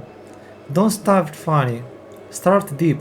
Start with a life-changing event instead of a funny one, because it's a lot easier to make a dramatic story funny instead of making something that's funny dramatic. Okay? You're not sure if a particular event was really meaningful? Write it down anyway. Sometimes it's only by exploring the seemingly inconsequential, unimportant details of our lives that we realize just how momentous they were. Because because if it doesn't move you, it's not going to move someone else. Don't write in past tense. When you write in the present tense, your whole emotional system shifts inside of the story. If you work in the past tense, not only do you distance yourself from the material, but you distance yourself from the audience as well. Detail your story. The story you've written so far is a starting point. Now expand it by focusing in on the details. Most of the funny is in the details. I really try to get into what makes people behave the way they do and not some other way. You have to go deep into the characters, otherwise they come off one-dimensional. Detail the characters.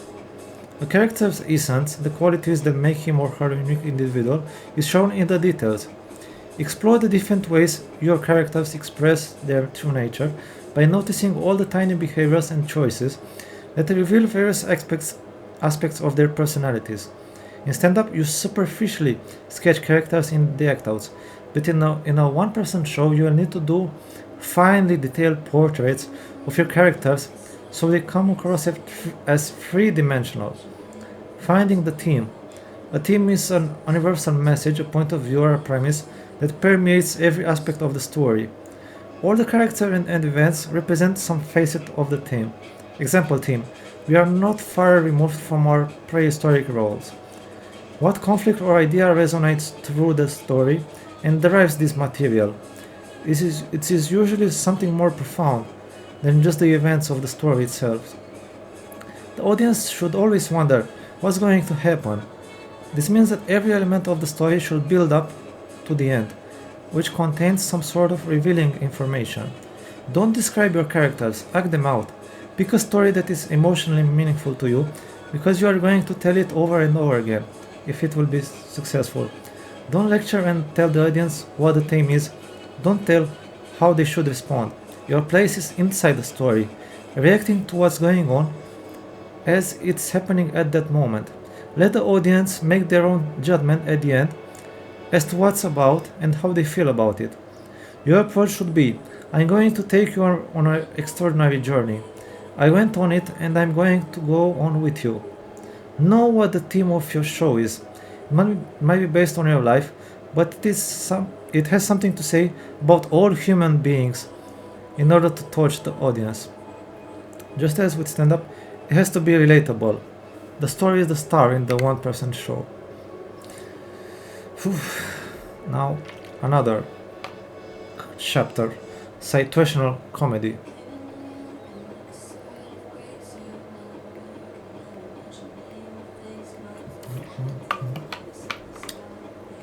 A sitcom is a TV show where the same characters stay in the same situation and the humor comes from how they deal with everyday problems. Number one rule about writing sitcoms. Sitcoms are not jokes, they are story. You might already have some ideas for your story, and that's great.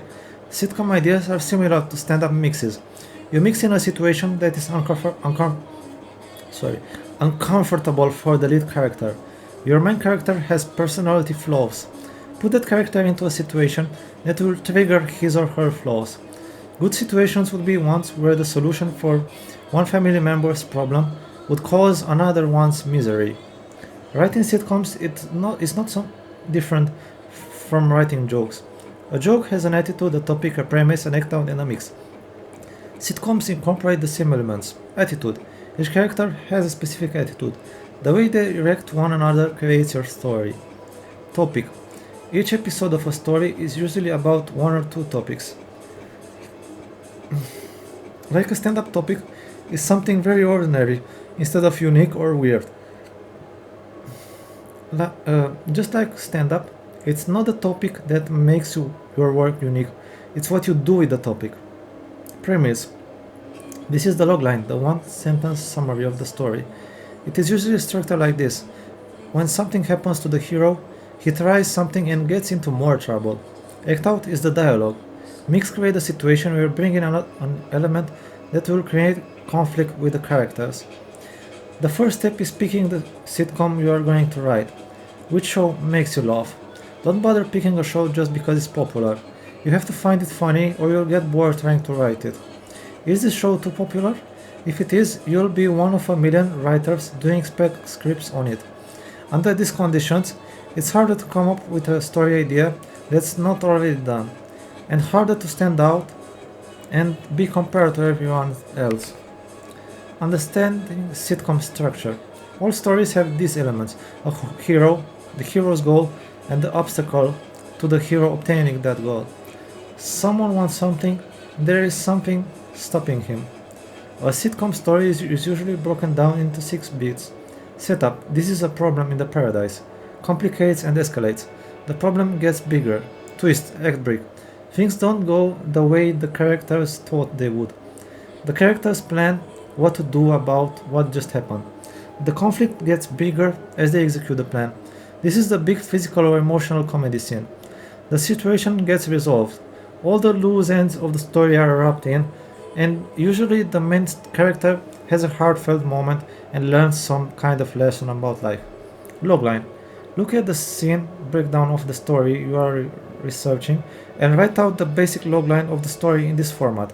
When something happens to a hero, he tries something and gets into more trouble. Sitcom writing utilizes many of the same principles as writing stand-up. When writing stand-up, you started with an authentic, relatable topic. When writing sitcoms, you start with an authentic, relatable situation. Build your story first and get your humor out of that, instead of try to build a story out of different little things that you think they're funny. Good sitcom scripts are little morality plays. They aren't just a collection of jokes, but rather tell a story where the main character learns something and is transformed in some small way. When creating a story, here are some things to avoid. Don't make the characters go through big changes. Sitcoms are built on a fixed engine. A sitcom's humor comes from the same characters, the same situation, reacting in slightly different ways each episode. If you change the engine, the show stops being that show. Big changes break audience comfort. People watch sitcoms for familiarity, predictability, emotional safety. A terminal illness, death, or radical relocation turns a comfort show into a drama. Viewers didn't sign up for that emotional contract. Classic sitcom rule: no permanent consequences. Don't give any main characters some backstory that we haven't heard about, such as Laura and Monica find out they have a half sister. Don't do anything different from what you learned by dissecting the show. For instance, if the show always takes place in the bedroom and the living room, don't put a shop scene in your script. Keep to the format. Don't change too much. Don't make your story weird. Even with all their moments of exaggerations, sitcoms are pretty realistic. Don't force the characters into your story. Just because you have a great story that really happened to you, doesn't mean that it should happen to the characters in the sitcom. Events should appear to happen because of the characters' personalities, not because of the writer's imagination. Don't have a character say anything that is out of character. Study the sitcom until you know their voices. Don't create a story that has been done before. Don't add a lot of guest characters. Even better, don't add any if possible, or if you do, make them characters with recurring roles. Keep the story focused on the main and secondary characters and show how much you can do it. Don't use gimmicks to create a story, such as one in which someone wins the lottery. The story should be generated by the characters and not by an external event. Even if your show occasionally adds new locations, stick to the usual sets. Start with a premise. Okay, if you need some help coming up with story ideas. Start with a story that something happened to you. Start with a current event topic. Stand-up premises often translate nicely into sitcom themes. Think in terms of insights instead of thinking funny. When coming up with sitcom ideas, think what would entertain you instead of imitate what's already been done. Stories don't work in stand-up, but they can inspire great plots. The stories, however, must be relatable to most people. A TV series, although supposedly about nothing, was really about the topics that we all deal with on a daily basis: alienation, rejection, self-loathing, underemployment, indifference, and bad personal habits. These topics transform into plot lines such as getting lost in a parking lot, pretending someone's ugly baby is cute, forgetting a date's name, trying to get a promotion, trying to get rid of a bad smell in a car. Story ideas can come from stupid things. Sitcom writers pay attention to things that are problems or things that are frustrating or perplexing. This becomes the starting point for a story that is shaped by how the characters respond to that situation. Write out some of your favorite stories, the ones you tell at parties that always get big laughs. Then plug these stories into your sitcom and come up with 3 different loglines. Sitcom mirrors the hot topics of the moment. A character thinks about getting a tattoo. A character feels that her husband is addicted to the computer. Look at the current event topics in your stand-up act and see which one could translate into a storyline. The plot is the action of the story. It's what happens. In a story, things happen because of the conflict between the main characters, not because the writer thinks that they will be funny. If you have really done your preparation, you will know everything there is to know about your characters. You will know their voices. Then, when you put the characters in a certain situation, the script will write itself as the characters talk to you. Put your head around the main characters and get into the mindset of your characters, their problems, their family, and let the stories flow out of that. Sitcoms are character-driven, which means the story should unfold due to the characters' conflicts with one another. Events don't happen because the writer wants them to or because they're funny. Instead, one character's needs collide with another character's needs, and this creates the situation. Each story contains a lesson the character needs to learn, or a problem they need to solve. Goals, obstacles. Conflict is the source of comedy. It is created by obstacles, which can be physical or emotional. Humor is created from the gap between what the character wants to happen, goal, and the things that stand in the way of getting what he or she wants, obstacles. And the stronger the goals and the bigger the obstacles, the bigger the laughs. Break your story into the 6 bits I mentioned before. Setup, complicates and escalates. Things don't go the way they thought it would go. The characters plan. Big physical or emotional comedy scene when the plan doesn't work. Last step, resolve. A story arc is the shape of a story over time, how it begins, develops, and ends. The story arc is the key to virtually any successful story-based writing. Without the arc, the reader loses interest. Relatability, story arc, and through line are the keys to successful storytelling of any kind. Simple definition: a story arc is the path of a story that follows. Setup, conflict, development, resolution. Instead of one single moment, is the journey. Sitcoms are highly structured pieces. One reason is that most of them have commercials. Sitcoms generally have a cliffhanger at the act break, before each commercial, where it looks as if the hero is not going to achieve his goal. Theoretically, the viewer won't change the channel because he wants to see how the hero is going to overcome the obstacles and win in this seemingly losing situation. Conflict is what creates the momentum and leads to obstacles and the cliffhanger. The escalation and subsequent resolution of this conflict creates the story arc. The story arc charts the amount of tension or conflict in the story. The characters start out in peace, and very quickly something happens that disrupts that peace. The character then has a goal.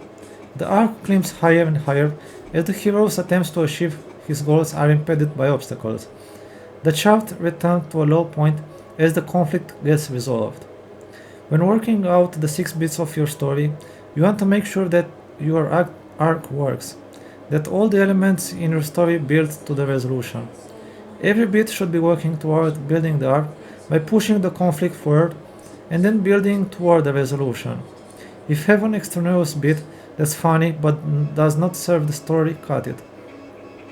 The biggest problem beginning writers have is they think what would be funny instead of what would make a good story. Break your story into obstacles and chart a detailed story arc. Some sitcoms have an A story, others have a B stories, some of them have a C story, and even a D story. Okay, A story is the main story, always involves your star. B story sometimes fill out the episode. In this situation, the sub-stories don't connect with A story or one another. Sometimes the B story counterpoints A story, so what happens in one story affects the other. They join at a certain point, or the result of one might depend on the result of the other. The relationship between A and B stories is both funny and surprising. Theme-related sub-stories, some ensemble shows have all the sub-stories based on the same theme. For instance, there is one theme and each of the 4 character stories illuminates an aspect of that theme. Okay. Chart the story arc for all of your sub-stories. Figure out the best location for each scene to take place.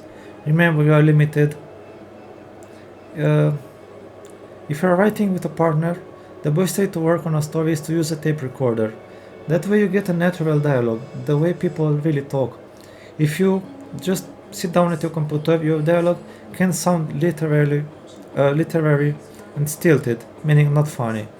If your outline doesn't work, your script doesn't work. Better to find the mistake earlier and save yourself time later. Adding dialogue. I get the drama of the story to work and then you go back and fill in the jokes. The arc of the story is what will keep the viewer tuned in. Make sure that before each commercial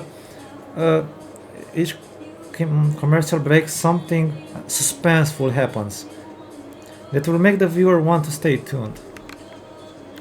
What the characters say and do and how they direct must be extremely authentic. Everything said must be in characters. Okay? Don't sacrifice the authenticity because people will lose interest. Go for the realism first. In the next draft, you can go for the funny.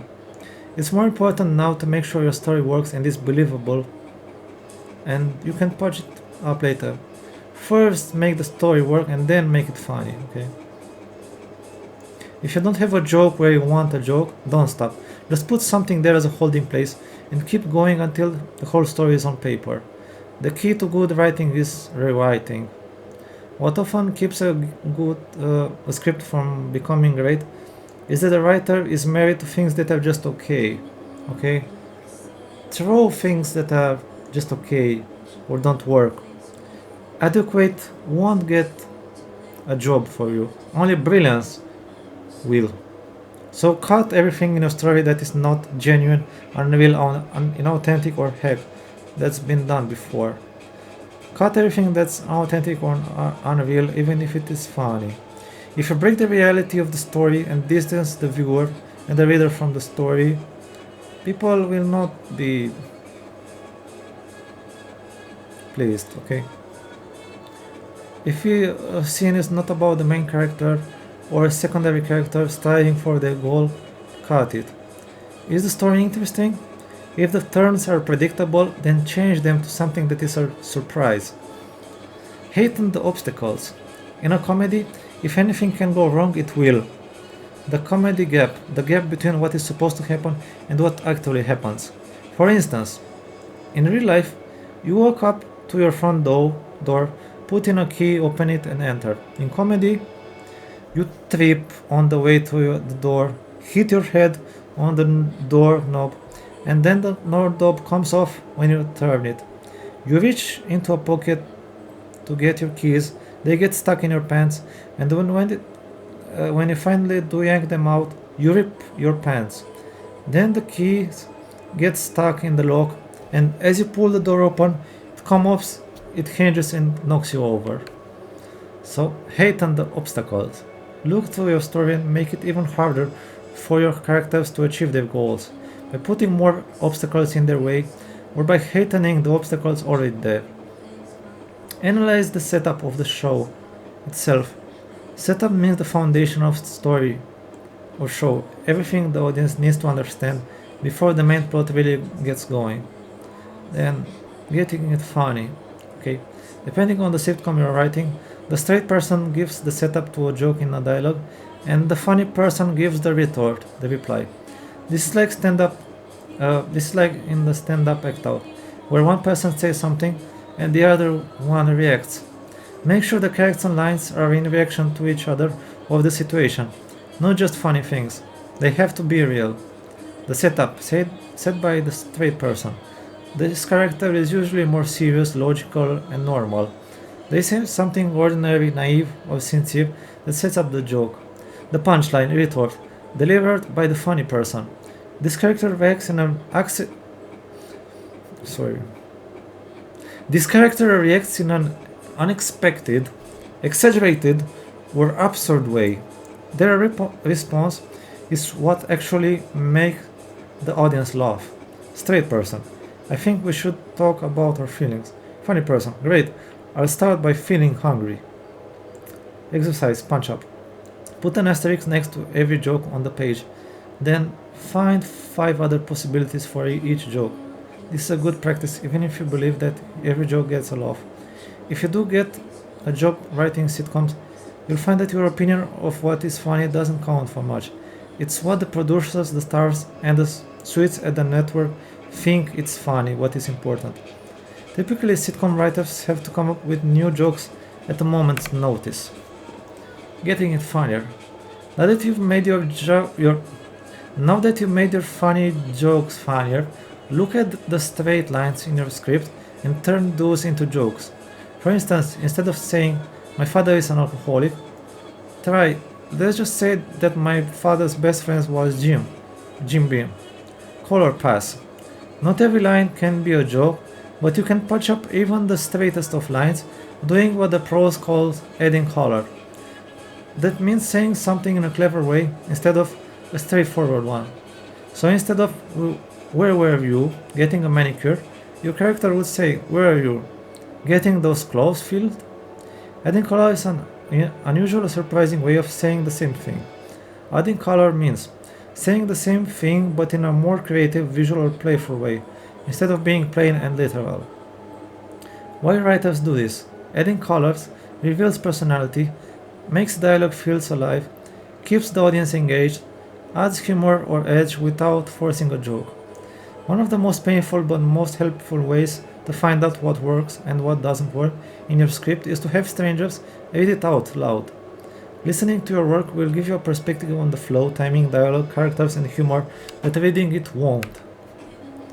It doesn't matter how funny your jokes are, because if there is a problem with the story, or if the story doesn't fit that particular show or those characters, your script isn't going to fly, and you will have to start over again.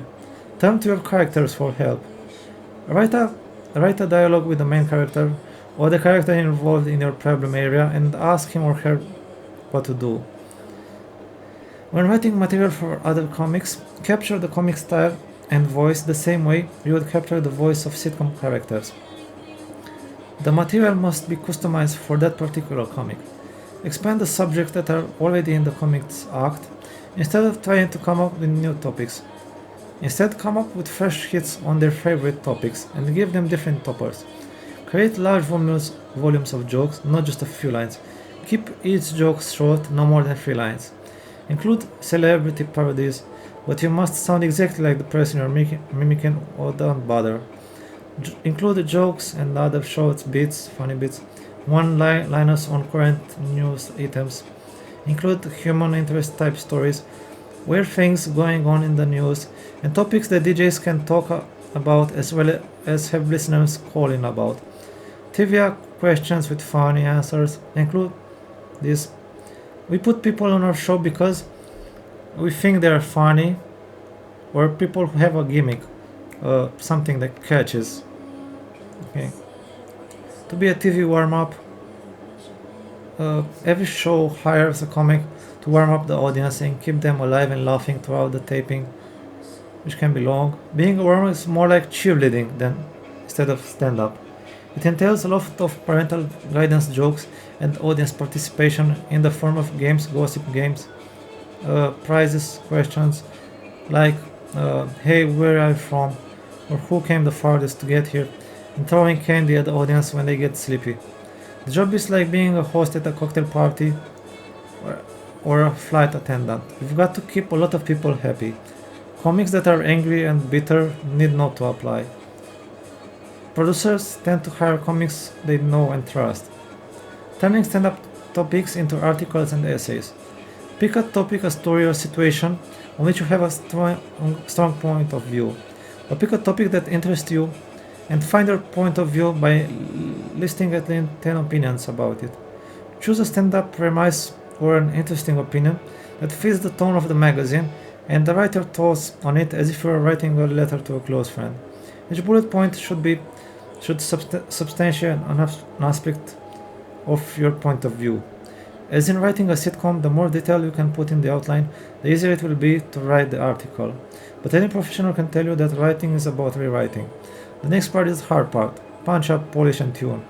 Look back to the details on writing a sitcom. First, make sure that the structure works and that there is a logical flow of ideas. Next, make it funny, then make it funnier. Take out anything that is superfluous, inauthentic, or not in tune with the tone of the magazine, and find someone you trust to give you feedback. Okay, how to be a corporate motivational humorist. Corporations pay big bucks to people who leave employees laughing and motivated. Motivational speaking is 70% in entertainment and 30% message. Sort of a funny sermon. Do not sacrifice your message for a joke. It will diminish the part of your talk. When putting together your talk, go for the message first, then add humor as an aside. Look at this way. You're a funny person giving a serious speech. Always start your talk the same way you would start your stand-up act, by connecting with the audience. Connect with them by being personal and authentic right off the bat and zoning in on where they're at. Okay, I once made the mistake of trying to wake up a dead crowd by starting with a lot of energy. It had the opposite of effect. Instead of filling them up, it overwhelmed them and pushed them away. Tell them up front exactly what your talk is all about and then go for the humor. To avoid the who are you look, be straightforward in your opening. Tell them who you are and what you are going to talk about. Then let the humor be a surprise. Never put down anything about anyone in the room. Clean up your language. Copy talks are a good home for stories if they illustrate an important point. Say what your point is, tell the story, and then say it again what your point is. When telling stories, use act outs to perform the characters in your story. Speeches generally follow this structure. Identify their problem. Get specific information on the audience so you really know what issues they're struggling with. Present yourself and your information as the solution to their problem. I can show you how to make a humor choice and laugh your way out of stress. Qualify who you are and why they should listen to you. I have had personal experience with this problem. Tell them what they need to know. What is your purpose? This is what works in my life and should work in yours. When creating a speech, ask yourself, what 3 things must the audience remember from one year from now? Find a way to repeat these 3 things at least 6 times during your speech. End your talk with a hurt story. This is something that will move them emotionally, and maybe get them to give you a standing ovation. Okay? Get good, get noticed, get paid. To get 15 minutes of fame, you just have to do something outrageous. To get successful at comedy, you have to do an outrageous amount of work. You have to promote yourself. Okay, I look for the smarter comic, the one with an original autobiographical material. These people have unique lives, their story, their history, who they are, where they came from. Okay, stereotypical jokes are just hacky. as a comic finds his own voice, he gradually builds his own persona, and out of that grows genuine originality. No one can teach you how to be funny or talented, but if you are talented and funny, a professional can you respect can help you develop your skill. And no matter how talented and funny you are, if you don't spend your waking hours asking how can I improve my craft, chances are that you will spend the rest of your life asking, would you like to hear out our specials today? But the very nature of being a comic means that you have a burning desire to talk to an audience about something. No one can tell you what that something is and write it for you. Others can help you uncover it, add to it, and punch it up. But ultimately, you are the one who has to have the ideas. The way to get noticed is to promote yourself. Unless you are so successful that you can hire a PR agent at 2,500 a month, you will need to be your own publicist. If you have only 6 or 7 minutes, make sure you're not going for cheap laughs, shock language, and filthy humor. Look good. I mean, I don't mean pretty. I mean, look good, look neat, have pride in your appearance, shine your shoes, and put on a clean shirt. Have a beginning, a middle, and an end to each joke, which can be longer than a minute. Put your personality into your material, make sure it's relatable. Getting noticed tip 1. Highlight your persona. Everyone knows what kind of comedy they represent, and that brand of comedy is reflected in their material, clothes, and publicity. Distinguish yourself by magnifying your brand of comedy, your identity, your image, your persona. It's not a cerebral decision you make about yourself, it's who you are exaggerated 10 times. The comic created a readily identifiable persona of angst by wearing black, pacing the stage like a cage animal, and basing his jokes on his tortured life. And everything about him says, I'm in a terrible state. He has a persona. That's his whole stance. It's your job to stand out, find a way to stand out. Many comics emphasize their persona by creating a slogan for themselves. Another comic called herself the domestic goddess. Although writers are rarely taught to have a persona, they are said to have a voice.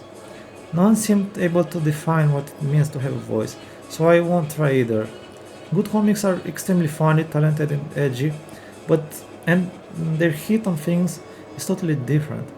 Some comics put kid characters in big situations, while others have big characters in small situations. Deep down, every writer has a natural point of view, recurring themes, a certain sense of humor, rhythm, or obsession.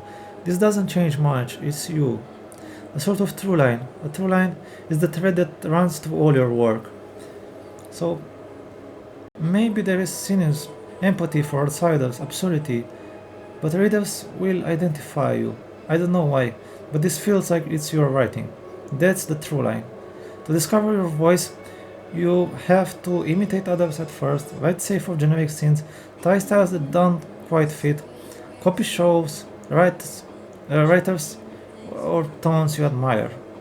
Most of that work won't feel authentic, and that's normal. So this is how you discover your real voice in time. How to choose your comic picture. Newspapers prefer photos that have a white or light background. I wouldn't go wacky with the picture. If you look at all the successful comics, you will notice very few of them are weird looking. But as everything in life, handsome, cute, and attractive works best. But what am I going to put on my resume if I haven't had a job? Lie? No. Exaggerate? Yes. You must create your own fan base. If people really like you, they will want to see you again, and you will need their data to build your audience. Never put your entire act on internet because it will get ripped off, and there is no way to prevent that from happening. It's important to get the media's attention. Find an interesting angle to what you are doing and turn that into catchy hitting. Don't have anything to publicize, then create an event. You want your name to start hitting people. Create a funny character who has opinions on what's going on in the town. This could even lead to paying gigs. Sometimes the winner is not the most talented comic, but a crowd pleaser who does hack some parodies with his guitar. There are some comics who have really wonderful original deliveries, but when you read what they've just done on paper, it's not that brilliant. But in the other way, we have other people who have brilliant ideas, but don't have a clue how to deliver it. Okay, don't send me the softened version if you want to impress. Give me the best what you can do. The sound should be clear, the picture should be pretty good, and you should be funny. Very funny. An agency doesn't want you until you're making a million a week. They're interested in money. Okay, they're not interested in developing talent. You are. You are the only one who is ever going to know what is right for you. Your first goal is becoming successful, and the second goal is try not to fall off your perch and go back down. Okay, your company name should reflect what you do, but your company name should reflect your tone or style. You don't want your company name to limit you. Okay, the first question anyone in power will ask, what has he done? Nothing is not a good answer. It's hard to find someone in Hollywood who will give a job to an unknown. Showbiz big shots are more likely to pay attention to you if someone else in showbiz has already noticed you. Stay aware of what's going on around that might provide clever opportunities. Be timely. Get professional contacts. Okay. You're a name who's already making gobs of money. They saw your stick or read your script and liked you. You've introduced to them by someone they know and respect. When you go after the big shots, make sure you have your persona nailed and your material down. Warning: do not contact big shots, important people, until you are ready. Look at all contacts as one-shot deal. Blow it and you won't get a second chance. So make sure you are ready to give it your best shot. Getting paid tips.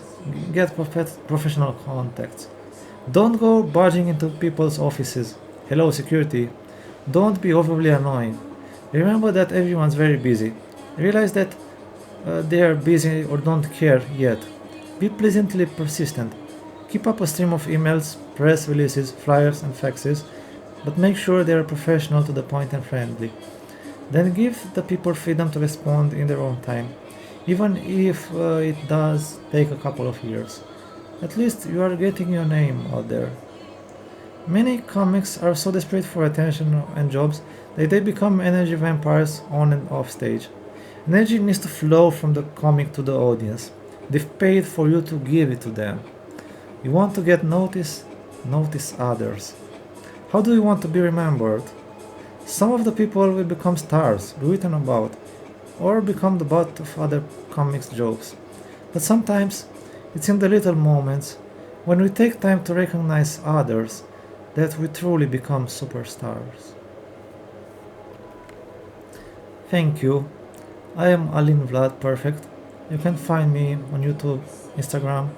This was the stand-up professional tutorial. I hope you guys liked it, and thank you again for watching, and good luck at making people laugh. I hope this helped you. At least it's a tutorial for stand-up, because there are not many like this. So, thank you. See you. I don't know if I will make another tutorials, because I've done plenty.